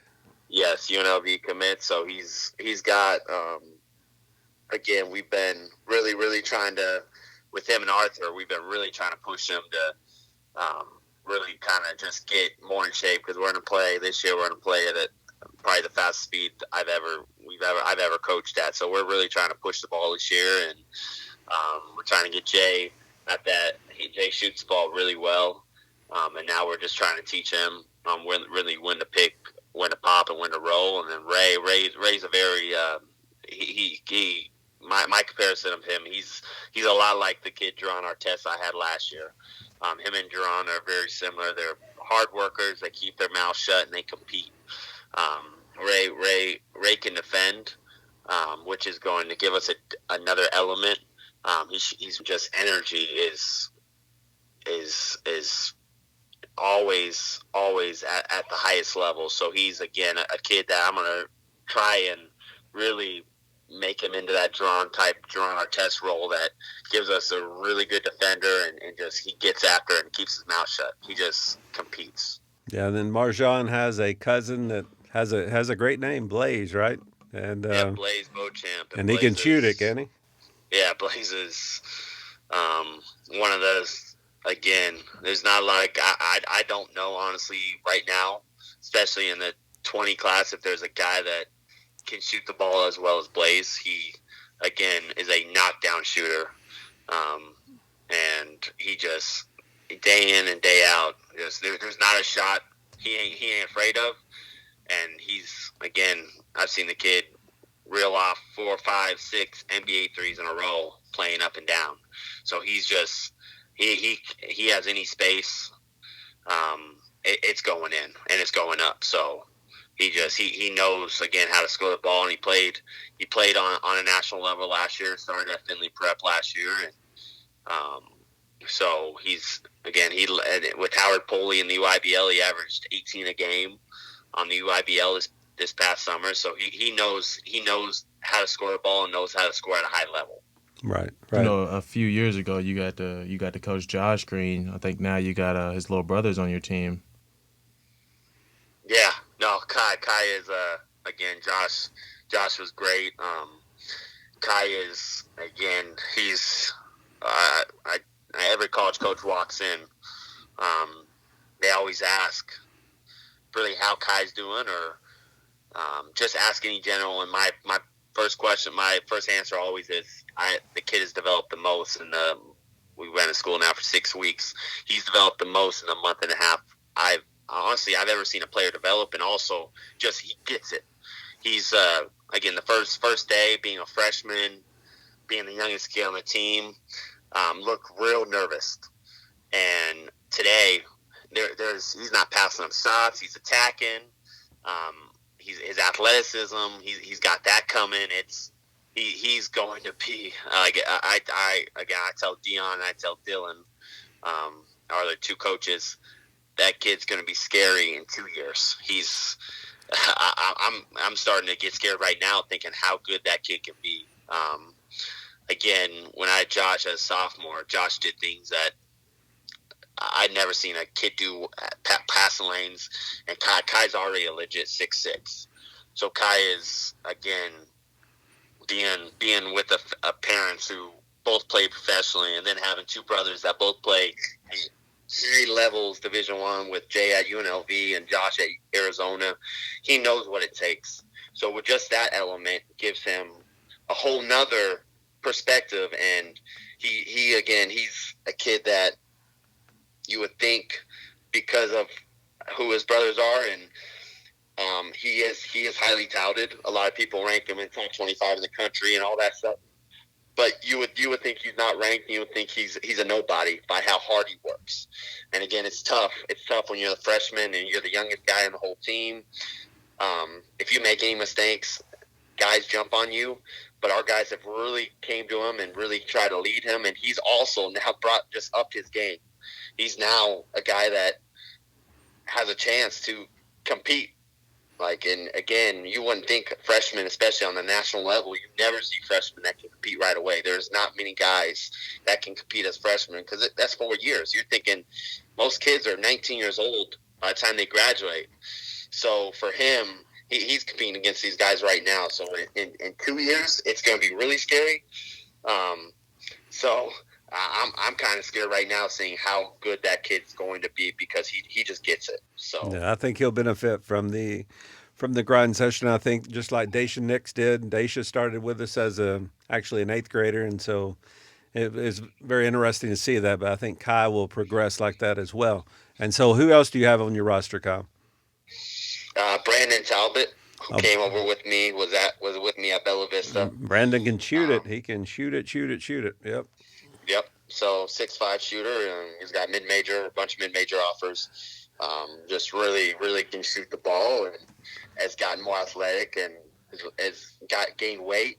So now he can attack, and he's opened up his game a lot. So we have him. We have also Mai Dusonic. He played for the Slovenian national team and helped them get to win a bronze this past summer. He's about 6'8". Real athletic. He's already got a college body. Just high IQ kid. He's a mid to right now. He's got mid majors all on him. Some high majors recruiting him, but he's just a kid that gets it. Again, just knows how to play the game. Has a European feel. Knows how to move without the basketball. He understands. He understands the little things are what wins games, and he understands that. We also have Marco, a 6'11" big from Canada. He's again only a junior. He's a young guy too. So he's got a high skill set. So he's a junior, but he's real athletic. He's again Serbian, natives of Serbia, but they moved. His parents moved to Canada, and he's got again a high IQ feel of the game, athletic, really a legit shot blocker, a high major type shot blocker. So he's going to help us a lot. And you've won 2 world championships, Kyle, and you really feel. I was talking to you earlier today, and you feel like this is your best team that you have put together in terms of 1 through 12, 1 through 15, whatever. So that's what. Can you talk a little bit about that for us? Yeah, and we also have one other guard, Unisa Toure, and he's a guy that brings a lot of energy. We're going to use him in a lot of situations. We're defending full court, and he's going to be a guy that gets in other point guards. But yeah, leading on to that, I feel like this is I think one of the probably my best group I've ever had on and off the court. They're really, really just they get it. We've had. You never can really say you have great practices in the month of September, because all these kids are coming from different coaches, different perspectives, different programs, and it takes time to buy in. And these group of kids, they've all bought in. We've had great practices. They understand. They know what the main goal is. They believe.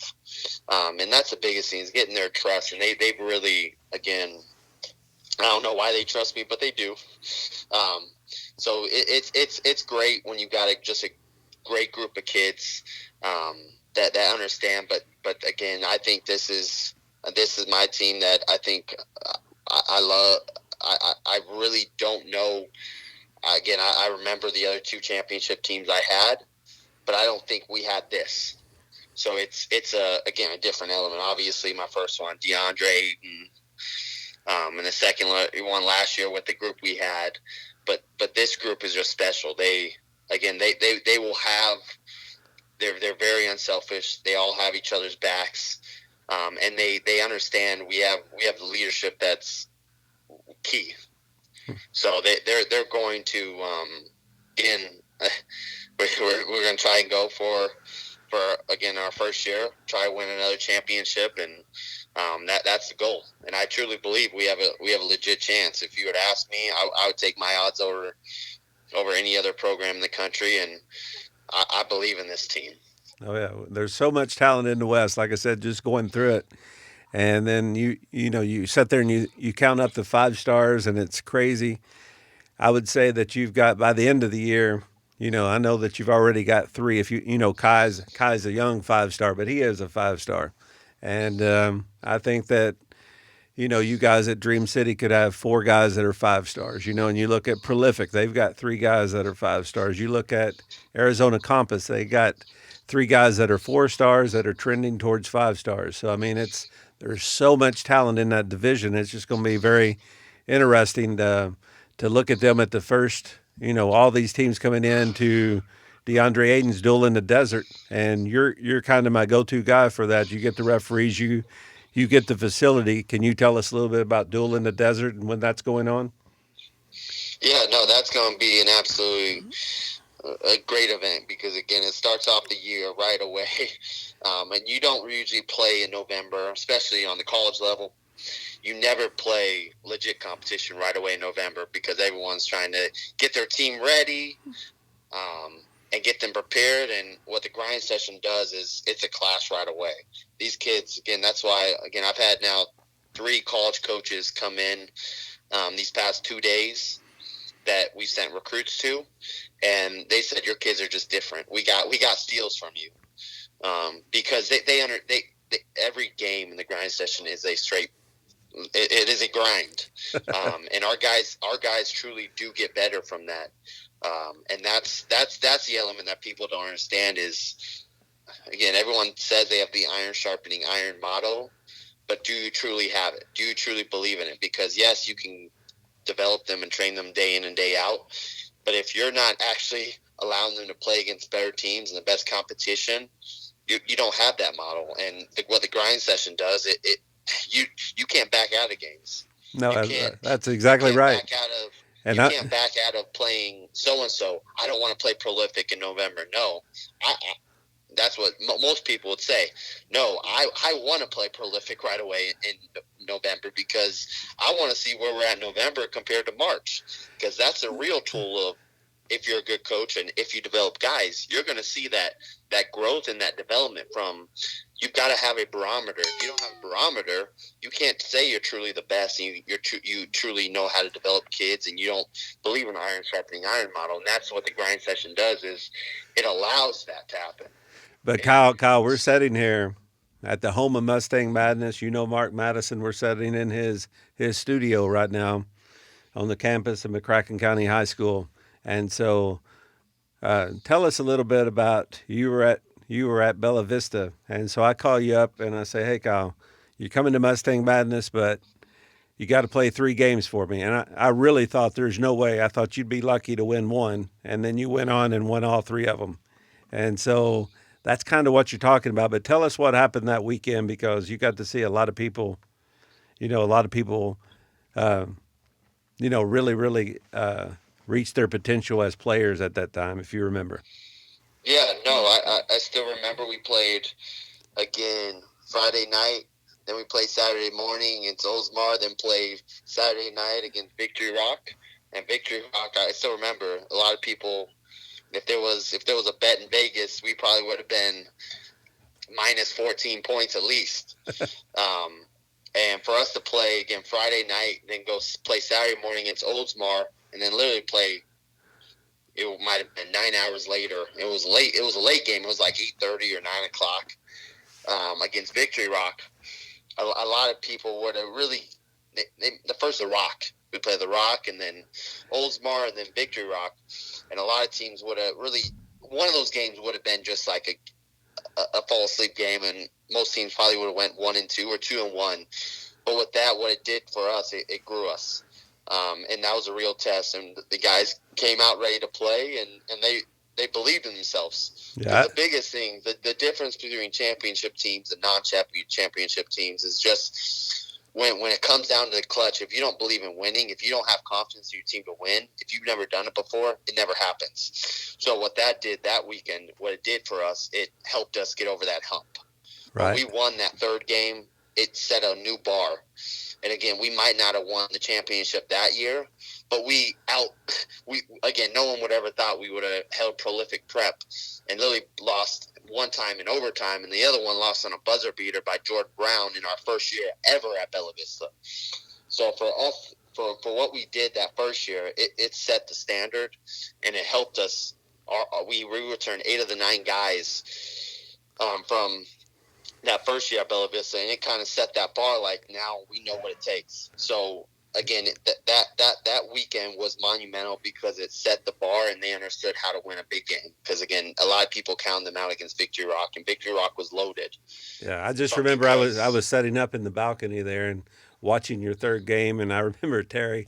It seemed like he was dunking every other possession. I just remember Jimmy Bell went up and missed a dunk, but almost tore the whole rim down. And so I was just like, wow, this team has some heart, you know, and so it was just it was refreshing to see you were put in an adverse situation, and you know it's either fight or flight, and you guys decided to fight, and not only did you fight, you won, and you won all 3 battles. So that was a testament to your coaching, that was a testament to your leadership, and so it was just that was when, you know, I realized, hey, you know, Kyle's got a chance here, and you'd already won the one championship, and so it was no surprise when you won a second championship. Yeah, no, definitely. So anyway, Kyle, we appreciate your time, and we'll let you go here. And so, but we will get back to you. We're going to do podcasts throughout the year. So sometimes when you see me, see my name pop up there, see Mikey's name pop up there on the phone. It's going to be about a podcast. So, but we appreciate your time, and so it's just a way to get the guys' names out there so everybody knows the makeup of the teams of the grind session. So thank you very much. No, definitely. Appreciate you, Kyle. See you soon. Yep, no problem. Thanks, Mikey. Bye-bye. Talk to you later. So there's Kyle and Dream City. So now we know the story behind that. And so since we're on that subject, I guess we can go ahead and talk about Bella Vista. I mean, we don't know too much about them. We know they got a new coach in Reggie Fox.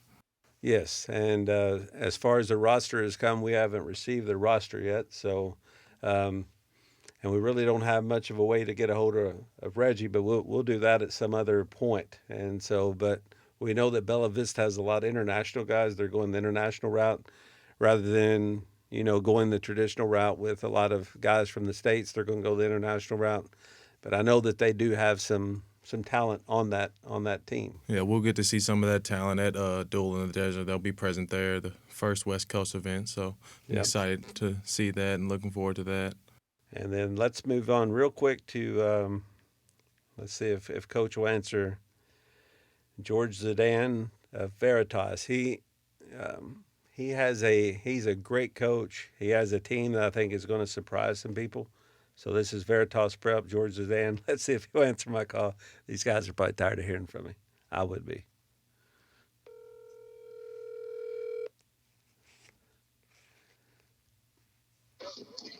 Hey, Dan, how are you?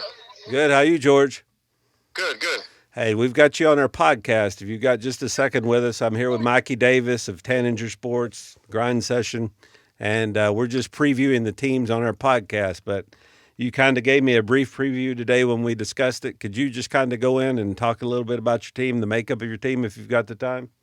Yeah, definitely. So I feel like, in year 2, we're obviously, much further along than we were in year 1. I feel like we have More depth, more shooting. The guys that were with us last year are all back, and they have a full understanding of just how tough the grind session is, and what it's required, and what they need to do to be successful. So we're really excited about that. We have two kids that are borderline top 100 kids, in Carlos Rosario, who was with us last year, and 2021 center Damon Reyes. Have a bunch of mid to high major offers. So we're obviously going to play a lot through them. And then the kid that we had last year, Amar Brown, he's a 6'8", kind of stretch four, can post. Really, really skilled. He's healthy. He's lost weight, so he's got a bunch of mid major offers, and we're going to play a lot through him as well. So we're excited about those three guys, and then just a bunch of tough, kind of gritty. Good sized guards, and some decent, kind of perimeter guys that can really shoot it. So we have a point guard, 6'5" kid, Luis Rioscos. That'll be one of our starting guards that has a chance to be, borderline kind of Pac-12, player, Mountain West type player, and kid really defends and has bought into everything that we're doing. So, we're just really, really excited. I feel like we have, we're about 9 or 10 deep, lot of guys that can do multiple things, and, defend and really get after it, and feel like we're a lot more athletic as well. Yeah, and George, you kind of learned a lot about the grind session. We learned a lot about Veritas and George Zidane last year. We put you in a very tough situation. I think in the World Championships, you had to win 2 games in one day. Wasn't that correct? Yes, And, yes. And, So then, we and you guys did do that. Yes. Yeah, we did. We traveled, played the next day, and it was a really tough situation for our guys, but a great learning experience. I mean, obviously we came up short against the eventual winner in Bella Vista, so no hurt feelings there when you lose to the eventual champion. So great experience last year.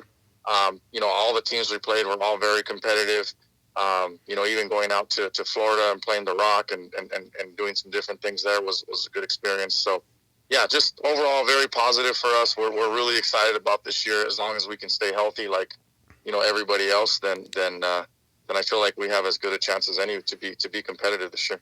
And Mikey, we keep hearing the same theme. Everybody keeps talking about the fact that you don't hear them say, "Oh, we're 5 to 6 deep. We're 9 to 10 deep. We're 10 to 12 deep," and that's because in most instances, you're playing either 36 or 40 minutes rather than 32. So George, can you speak a little bit about that, the difference between the grind session and other platforms that you've been a part of?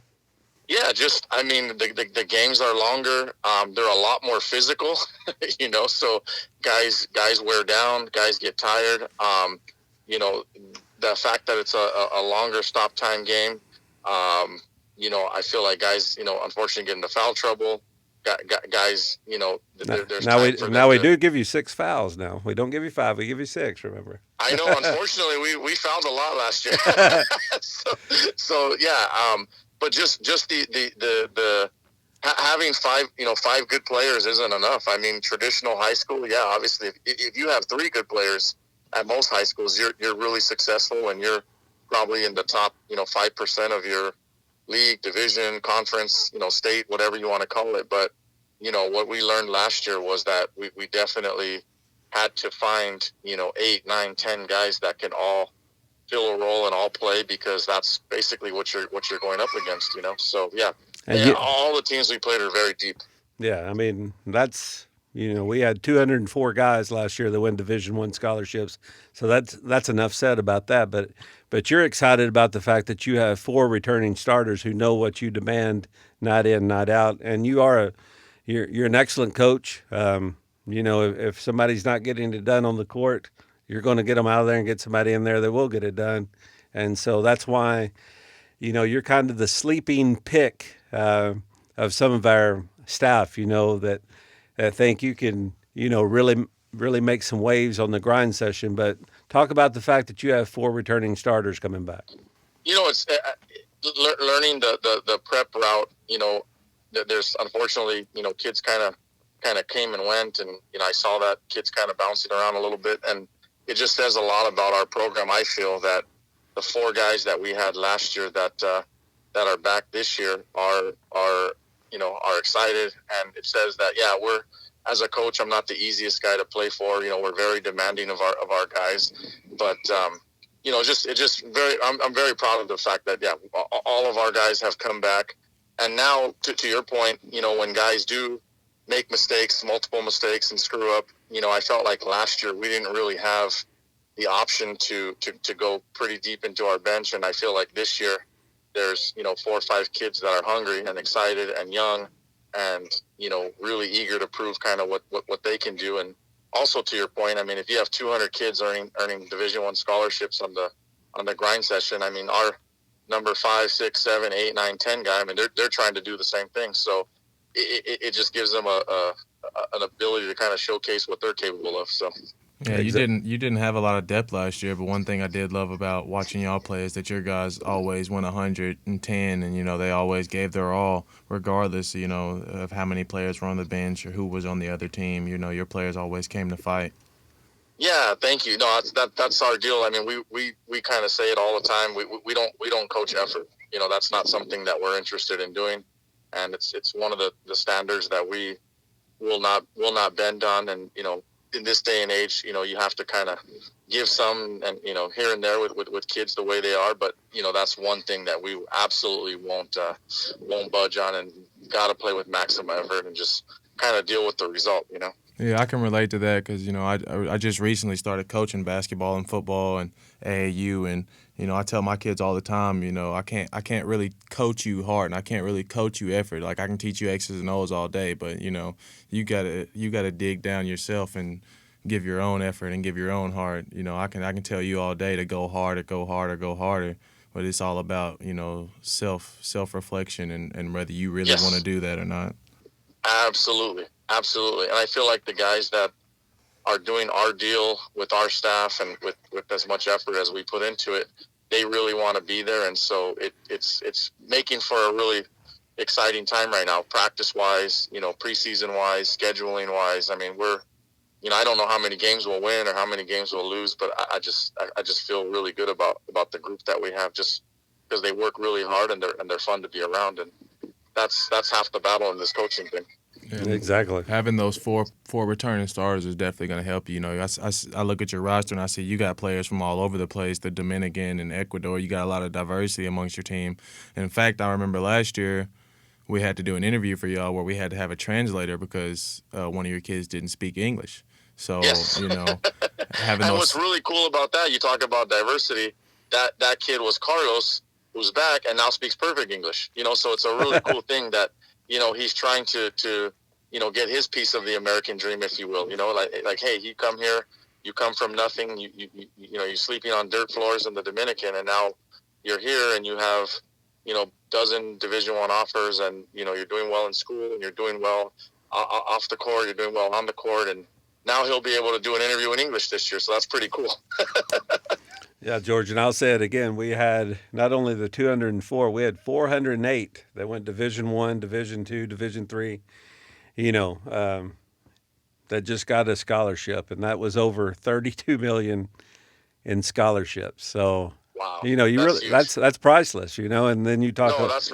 That's ridiculous. That's unbelievable. I'm going to make sure that we put that out there, because that's a huge number, Dan. That's something to be very proud of. Well, that's something we all worked on together, and that's something that the kids, they did it themselves. But Carlos come in here, and now he's fluent in English. It's just there's some amazing stories, and that's why we're starting to do these podcasts, because we don't have time to tell these stories once we get into the season and all those good things. So we'll be coming back to you throughout the season. I appreciate your time, and we'll let you get back to your family. But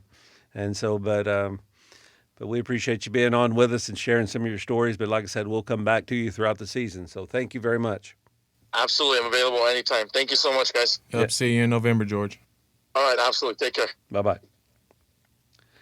All right. So Mikey, my phone is about to die, and so what I'm gonna do is I'm gonna have to. You have any juice in yours? Yeah, I got some juice. All right.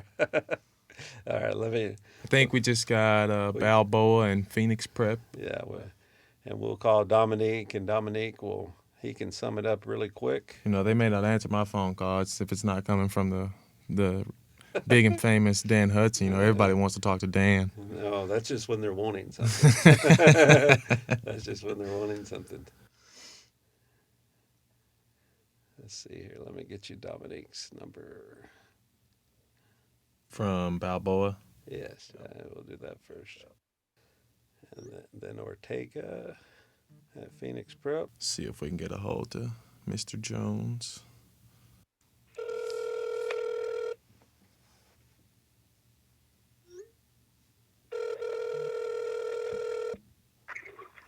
Hello? Hey, what's going on, Dominique? How are you? I'm doing.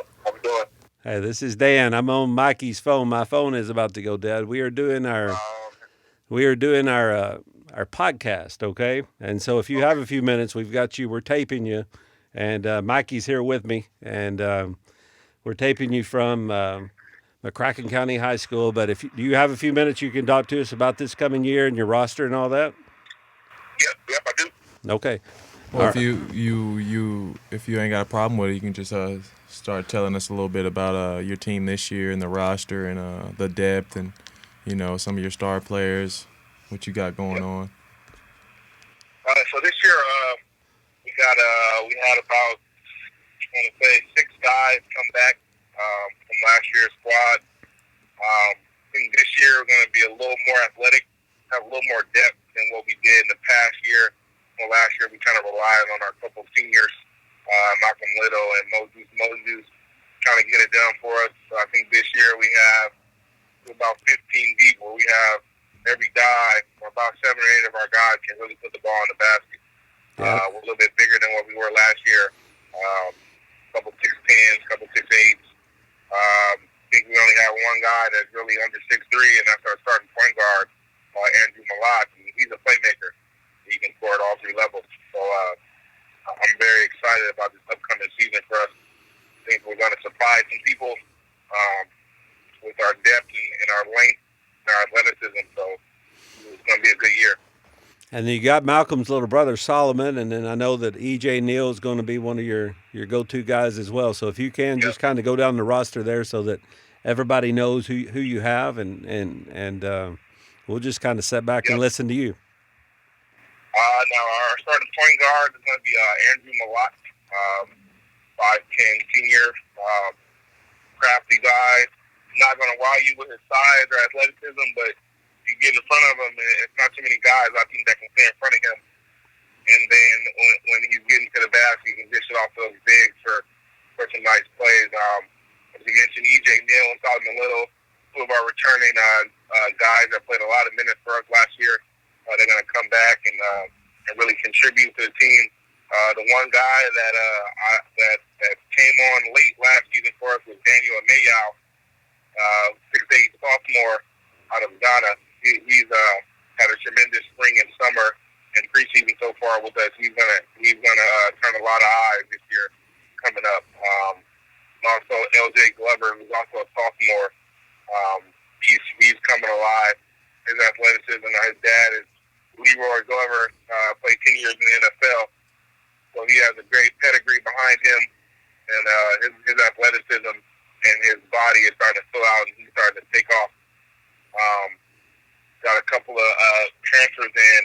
David Hector out of San Francisco, combo guard, really thick, nice body. Going to be a senior for us. He's going to really contribute, put the ball in the basket, really play tough-nosed defense, shoot it from deep. Then we have another transfer, Will Matthews, out of Rancho Christian in the Marietta area. He's a 3-and-D guy for us, and be able to knock down the 3, spot up 3, and also guard all 3 guard positions. Then we have Deshaun Cooper, who's going to be our starting center this year, 6'9", 6'10", jump through the roof, athletic. He can do that. Yes, he can do that. Yeah. Yes. That's one thing he does do. He'll catch it off the rim with the best of them. He's starting to pick it up as well. He's going to have a big year for us. Then we have a guard out of Canada, Lynn DuPont, Just transferred in. Going to be a junior for us this year. Another nice body, nice looking kid, about 6'4", about 210, nice body on him. Very physical. So up and down the roster, we're going to have a lot of big, nice body guys. Like you guys seen us in the past. We like to play physical, tough nose defense, get up in people, and then get out and run. So I think that roster is going to suit our playing style very well this year. Yeah, and then the other thing, I know it's not going to hurt Mikey's feelings, but we're actually doing an event out your way, partnering with you guys, and that's going to be on Valentine's weekend. So, you know, when you go out to California, Balboa, where's Balboa located? It's very nice, isn't it? It's a very nice place to go, especially when it's cold in San Diego. Yeah, so I know that's going to hurt Mikey's feelings. I think that might be a good place for me to spend Valentine's Day. Especially in February. I mean, I'm coming out to the sunshine in February, getting away from the snow a little bit on brighten up some people's days. Yeah, so we've got a good lineup of teams that have signed up there, and a lot of people. Dominique, if you can go into it and talk a little bit about your partnership with the school from Florida. You guys have actually purchased the school from Florida in American Collegiate. If you can talk a little bit about that. Yeah. So American Collegiate, our company, WGE, I believe it's called, based out of China. They purchased American last year. So our academics and all that kind of intertwine with each other, as well as they have their athletics over there. We do ours here, but we do a lot of stuff similar. And that's one of the schools that will be out here with us in February. That's going to be big to get them out here and play against them and have them just visit our campus. I know my dad, who's the head coach at Balboa, has been out there and visited their campus, and it's very nice out there. They're in the process of building their gym as well as we are out here. So everything is coming together. No, it's things are really growing on the grind session, growing at the schools, and we'll be releasing that schedule soon. We signed up a team yesterday from Atlanta, and it's that core four, and they're coming out. They're going to make the trip out there to play against you guys, and they just then had a big time guy that signed with Iowa State. So I mean, there's going to be a lot of good competition in the Balboa event. So we're looking forward to that, and we appreciate you guys partnering with us on that. No problem. We're looking forward to it as well. All right. It'll be a good event, great tournament, and we love the grind session. Big for our guys, gives us a lot of exposure, playing across the nation, playing against some of the best players you can see in high school basketball. Well, thank you very much for your time, and we will see you in November, Duel in the Desert, and that will definitely be a duel. Dominique, we're doing it tournament style this year, and so that'll make it very interesting right off the bat. So anyway, I know you guys like competition, so we'll have a lot of fun in Arizona to start out the season. Yes, sir. Look forward to it. See you guys in November. Yes, sir. We're looking forward to seeing your team bring that intensity. All right. Bye, Dominique. Thank you. All right. Thank you. Bye-bye. All right. So, Mikey, we got one more, and then I know Mark's ready to get us out of here, and I think that we'll sit here and talk to John Ortega. He can bring us up to date on Phoenix Prep. They're a new prep school. They're doing it a little bit different, and they're not bringing in guys from outside. They're doing it within players within the state of Arizona. So they've kind of went reverse in their psychology there. I know they actually have some pretty nice facilities. It's actually known as the facility, with a PH on it. That is true. Hi, you've reached John Ortega with the facility and Arizona Select Boys Basketball. Here, we'll call him on this one, see if I'm telling you, they're going to answer. They're going to answer the famous Dan's phone call. I don't know. We'll see. He's probably in the gym practicing right now.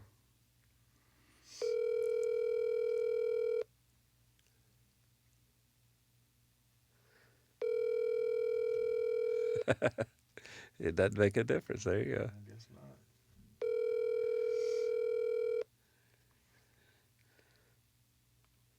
not. All right, maybe he'll call back in a minute, but we'll give him just a few minutes. Let's kind of review real quick. So what What have you learned about the West Coast? I mean, these are just the teams in the West Coast. Think about that. Think about how many 5 stars.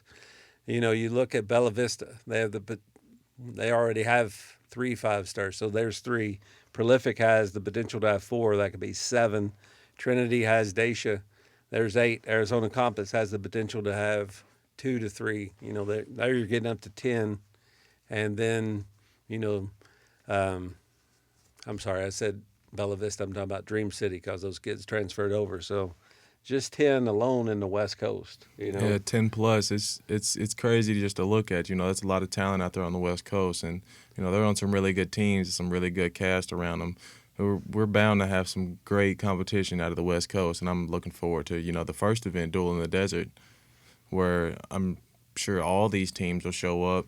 Have you got the brackets on there? Yeah, I got the bracket I think Jesse on there already from talked about the brackets. So Duel in the Desert. We can wait. We can wait. We can talk about the brackets, and while we're waiting on John Ortega to call us back. Yeah, all these teams will be featured in Duel in the Desert, plus George Harris Prep out of Canada. I think they're in one of the other regions in the grind session. Yeah, they're in the East. Yeah, yes.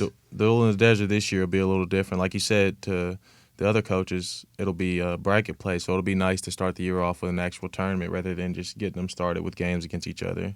So do we have the matchups, or did she list them? I think we got some of the matchups. We got some of the first round matchups. You got we'll have 2 play-in games. Those games will be. And I know that Minnesota Prep, we added them to that schedule recently. Mm-hmm. So Minnesota Prep is loaded as well. Have you got a few of the matchups you can tell us about? I think it's just a broad view of it right here. I don't really, if you want to try to read it. I don't have my glasses, so I cannot. Really. So anyway. I know we got Prolific. They'll be facing up against some the winner of one of the play-in games, which will be between Minnesota Prep and Phoenix Prep. And another one of the play-in games will be Veritas Prep and Trinity International. The winner of those 2 are going to play each other. Oh, hey, do you have just a minute to visit with us? We're on the air. Okay, I'm gonna call you on this other phone. My phone is about dead. Okay. All right. So we got Ortega there. George.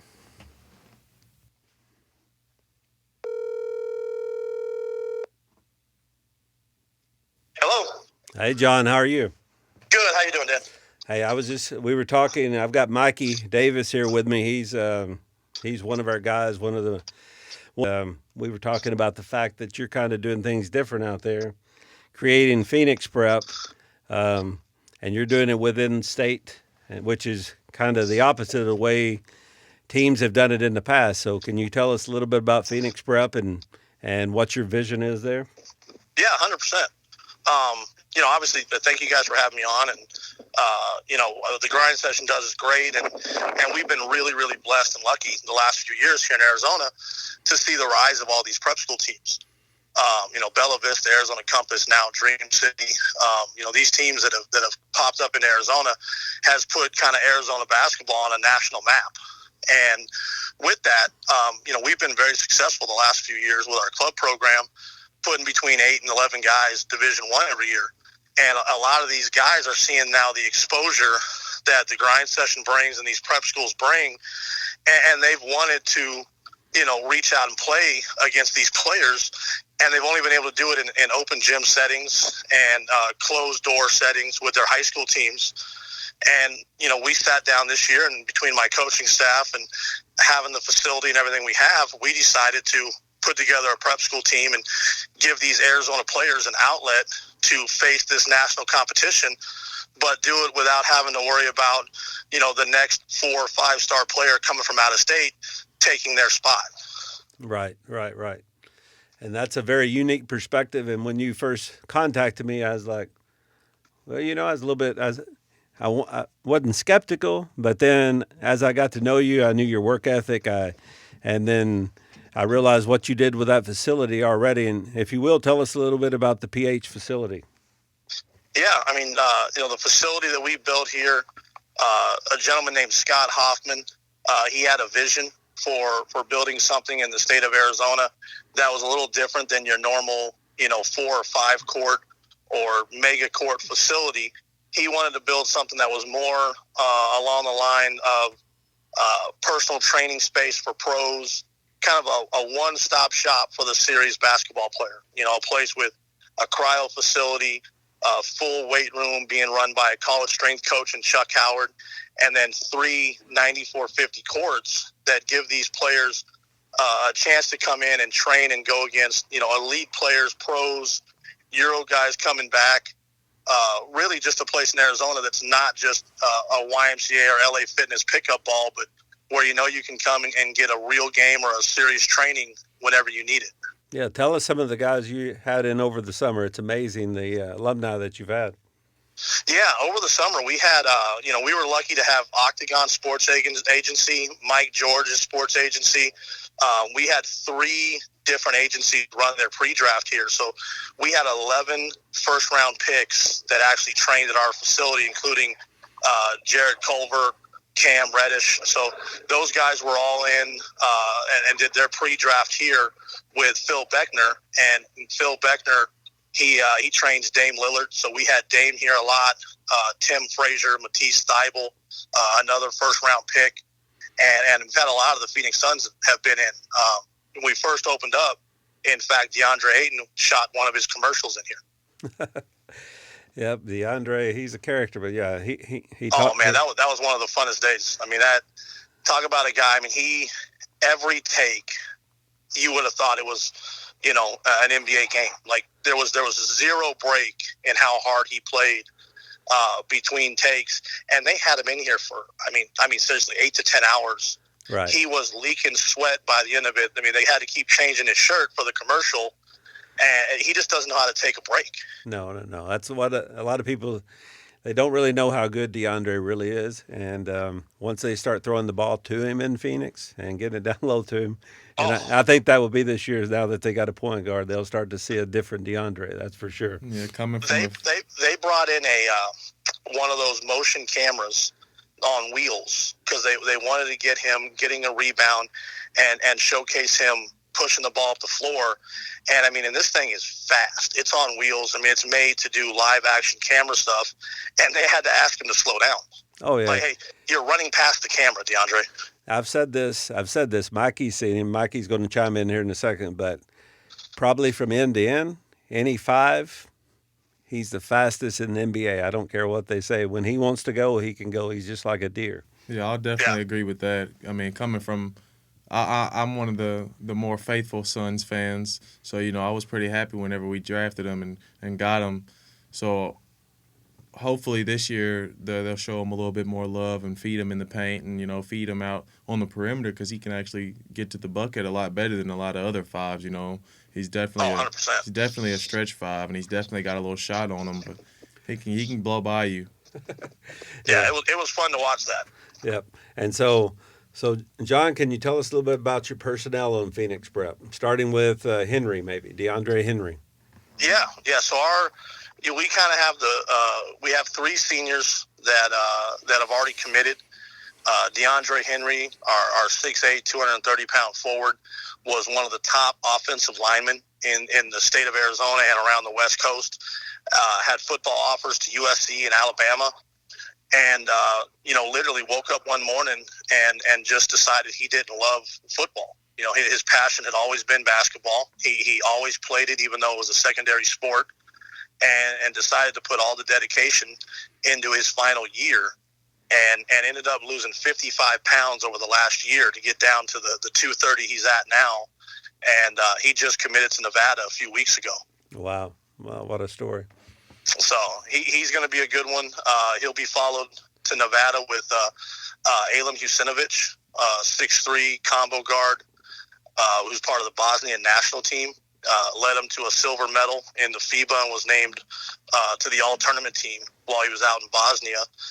Played at Chaparral last year, lost to Nico Mannion in the state championship, but scored 28 points in that game. So he'll be one of the other senior guards on the team, and And then our other senior guard is Kamani Holt, who committed to Portland State, and he's a 6'4", super athletic, strong body guard. Plays on both sides of the court, very athletic. He helped lead Rancho Solano to a state championship a few years ago. And then, can you tell us about the rest of your roster there? You got a kid, Matur Dahl. Yeah, so we have a really nice junior class led by our two bigs. Matur Dahl, 6'10", just picked up an offer to Nevada and UC Riverside. So he's Sudanese shot blocking type, stretches the floor a little bit, can step out and hit the college three, really long, puts it on the deck. Next to him is 6'9", Carter Van Hammond. And Carter Van Hammon's a high academic 4.2 athlete, just picked up an offer to Air Force. So he's been a guy that we've had a lot of coaches in to see. Not a lot of 6'9" guys that can run the floor and go elbows above the rim like he can. We have a 6'4" point kind of combo in Bret Hart Jr., who just picked up offers to UC Santa Barbara, Columbia, and Idaho State. So he was with Kamani Holt over Rancho Solano. Coach Aaron Trigg over there did a great job with those guys. He won a state championship a couple years ago, and he was a guy that 2 years ago was about 5'8" and 120 pounds soaking wet. Now he's about 6'4" and 135 pounds.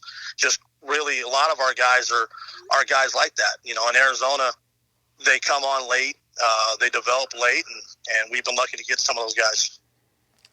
Well, that's exciting. Like I said, you have done things a little bit differently than have been done in the past, and you're thinking outside the box, and you got your own facility, and so, you think outside the box. So it's always refreshing to sit down and talk with you, and we appreciate your time, and we'll be reaching out to you from time to time. And sorry to bother you during practice. I told Mikey. You're good. I knew you guys would be reaching out. We're really excited, and and honestly, the way things have gone with shoe circuits and all that in AAU, you guys starting this grind session and giving so many teams and players an opportunity to play, the best against the best. I mean, really, that's what Arizona's been missing, and we really appreciate you guys giving us this opportunity. Yes, sir. Yes, sir. And we will see you soon in DeAndre Ayton's Duel in the Desert. Speaking of DeAndre. Sounds good. So, all right. Well, thank you, John. See Thank you you in for your November, time. Coach. Appreciate it, guys. Bye-bye. Bye.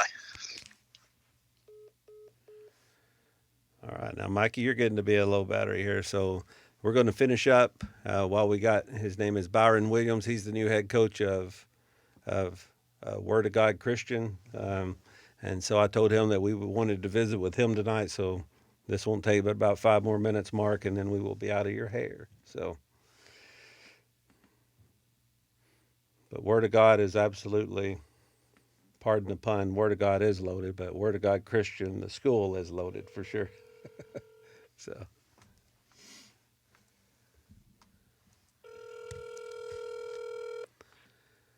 Hello. Hey, Coach Williams, this is Dan. How are you? Dan, how you doing, Doc? Good. Hey, we got you. You're on our podcast, okay? So I'm introduce you to Mikey Davis. How you doing, Coach?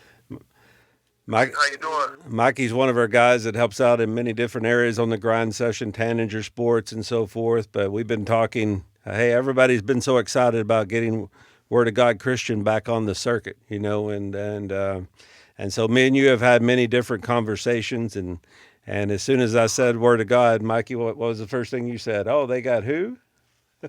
Who did the player? What the player that you were talking about? You said they've got. Coach, tell us your player. Mikey was so excited. Oh, Isaiah Todd. Isaiah Todd. Yes, sir. Yeah, Mikey's a huge fan. So, but I know that you got a lot more than Isaiah Todd, but we've been so excited about. We've been previewing the West Coast today, Coach, and just on the West Coast alone, with those teams, Prolific, Dream City, Arizona Compass, all those, we literally have 10 plus 5-stars, and Isaiah's a 5-star, and he's one of those that I would call actually a 5-star plus because he's pushing 6 stars, and so if you want to talk a little bit about your you transitioning into that position, and then we'll talk a little bit about your roster. But just talk first about your journey, and talk about the fact that where you started from and where you've been coaching the last few years. Okay, y'all ready? We sure are. Go right ahead. Behind Keith Williams, man. Tallahassee, Florida. Foster parents raised me. Good ball player. I was on the number 9 team in the country. At Tallahassee Records. Down there in Tallahassee, Florida. Played there, won a couple state championships. Went off to junior college. We was number 2 in the country. Actually, I played for Kermit Davis, who's over at Ole Miss now.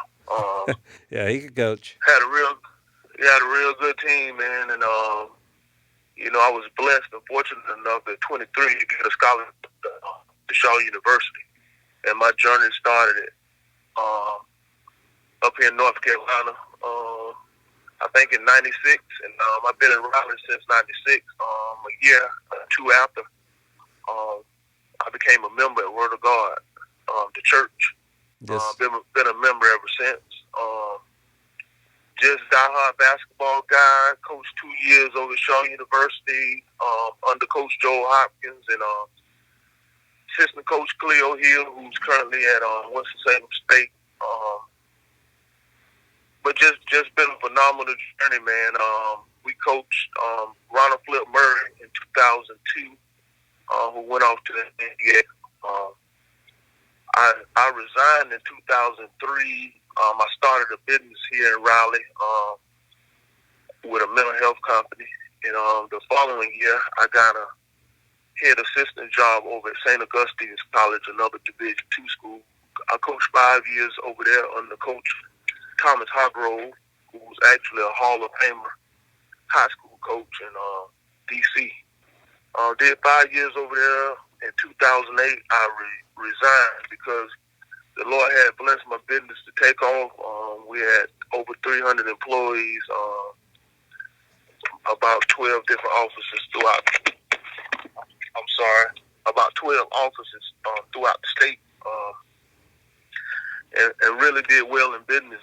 In 2014, Coach Joe Hopkins got the job back at Shaw University, and actually recruited me to come back to my alma mater and become the associate head coach. Right. I was super excited about being the next potential coach at my alma mater, and jumped back in the fire, picked up, and we had the player of the year in Division II this year, Amir Hind. He actually led the Division II in scoring. And actually he just signed with the New York Knicks. Wow. I'm a player's coach, player development. I love being involved in developing pros.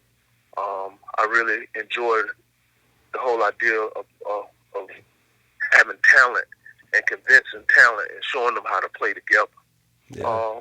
But that's just been my journey, man. Me and the pastor of the Word of God are like brothers.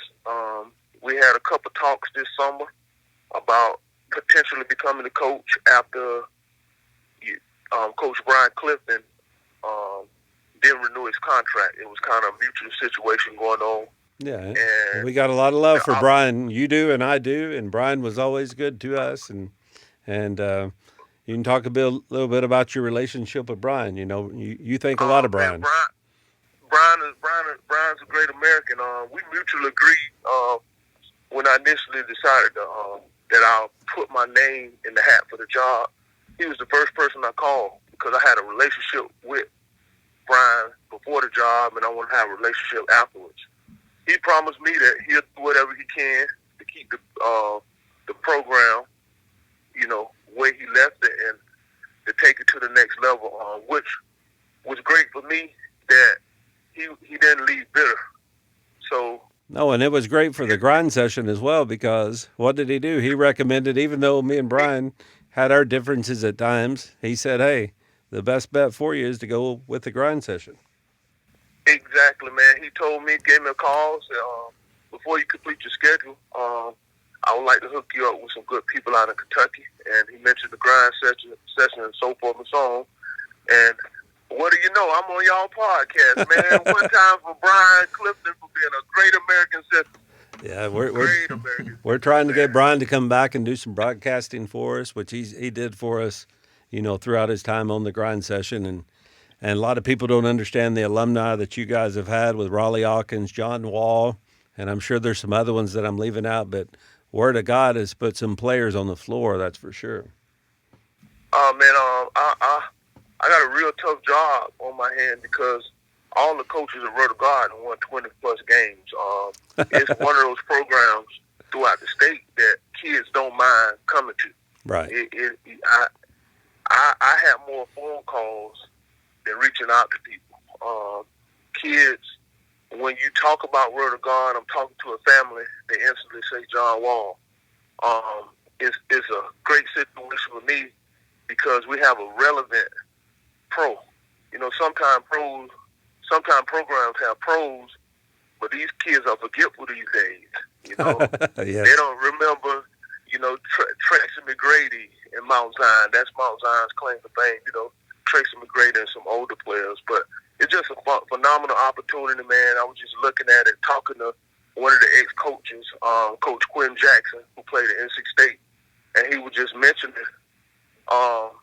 some of the players. And once I added it all up, it's like 30 kids that done went high major in like the last 10, 12 years. 10 kids that playing Division II ball, and 10 kids playing JUCO ball, and 2 pros, and John Wall, T.J. Warren, and I forgot about T.J. Warren. My gosh, I love T.J. Warren. And we got to take Brewster Academy can't take all the credit for T.J. Warren. We got to take some of the credit for T.J. We got to take a little bit of credit, man. But it's just a phenomenal program, man. I think, to be honest, I had a great relationship with the bishop who started the school over 30 years ago. And I think this program has been ordained for greatness towards basketball because he was a basketball fanatic. There you go. And he was really into taking this program to another level, and I think it started with him. I got videos where when he first brought the campus, which sits on 100 acres, he would walk around with the trees praying on the property, man. And I just think him being a diehard basketball guy, the program, it's been destined for it. I honestly, and not in a cocky way, I think they got the guy in there to take it to the next level. I'm a player's coach. I love hard. I train hard, but and I understand the business of basketball. Yeah. I think a couple of things they do very well at Word of God. We do church well, and we do school well. I think you get a lot of programs that's being started, but they're not really schools. Correct. Word of God, the school itself, been in existence for 30 years. Right. It's just a phenomenal situation, man. We're doing a $200 million project that should be done in the next 2 years. We're going to have another gymnasium with 6 courts, on campus, doors, football facility. I'm really super excited about that. Yeah. I think what we do on the basketball court, and if we could get the city, the state, and get this program back nationally rolling and be in the talks of the other top 20 programs in the country, I think we'll be in pretty good shape. Well, I think that all starts with that roster, and I know you've put together a very good roster. Can you talk a little bit about your personnel? Man, for a first-year ball coach, I got to be one of the most excited kids, coaches in the country, man. Our roster starts with Mr. Isaiah Todd. Of course, he's at least 6'11" now. One of the most phenomenal kids, man. He makes my job easy because can't nobody outwork him, out-train him. He's a straight-A student. He's just a good kid. He's a professional on and off the court, which really makes my job easy. Then we got a kid named Chance Forte. I was blessed for him to roll over from last year's team. He actually called me and said, "Coach, I don't know you. I know you was over at Shaw University, but I was at Word of God for 3 years, and I want to finish my senior year out. He's probably going to be one of my team captains along with Isaiah. We got a kid, Po Boy King.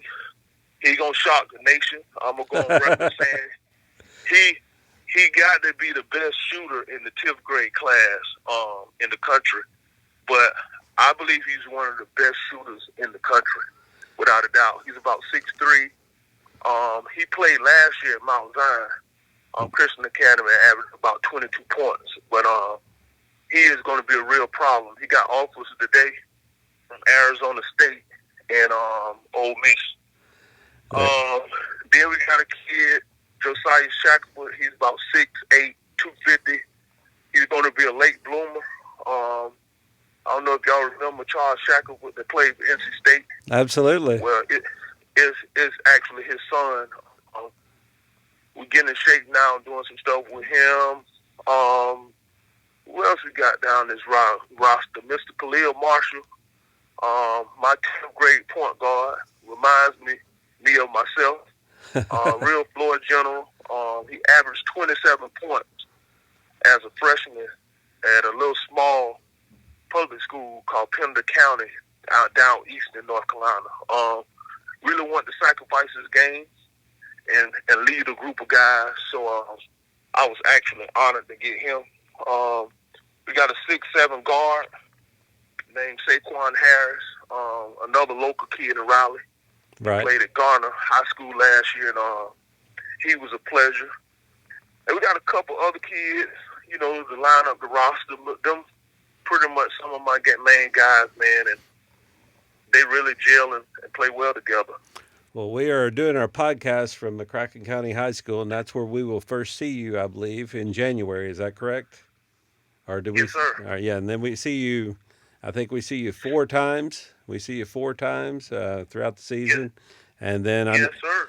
And then we will see you in the World Championship. So we're looking forward to it, Coach. But we're glad to partner once again with Word of God Christian. We appreciate everything that school has done for us in the past, bringing us Raleigh Hawkins, bringing us different players and so forth. And we look forward to renewing that relationship with you. And so I think it will be a good relationship going forward. So we appreciate your time, and you let us know if you need anything, okay?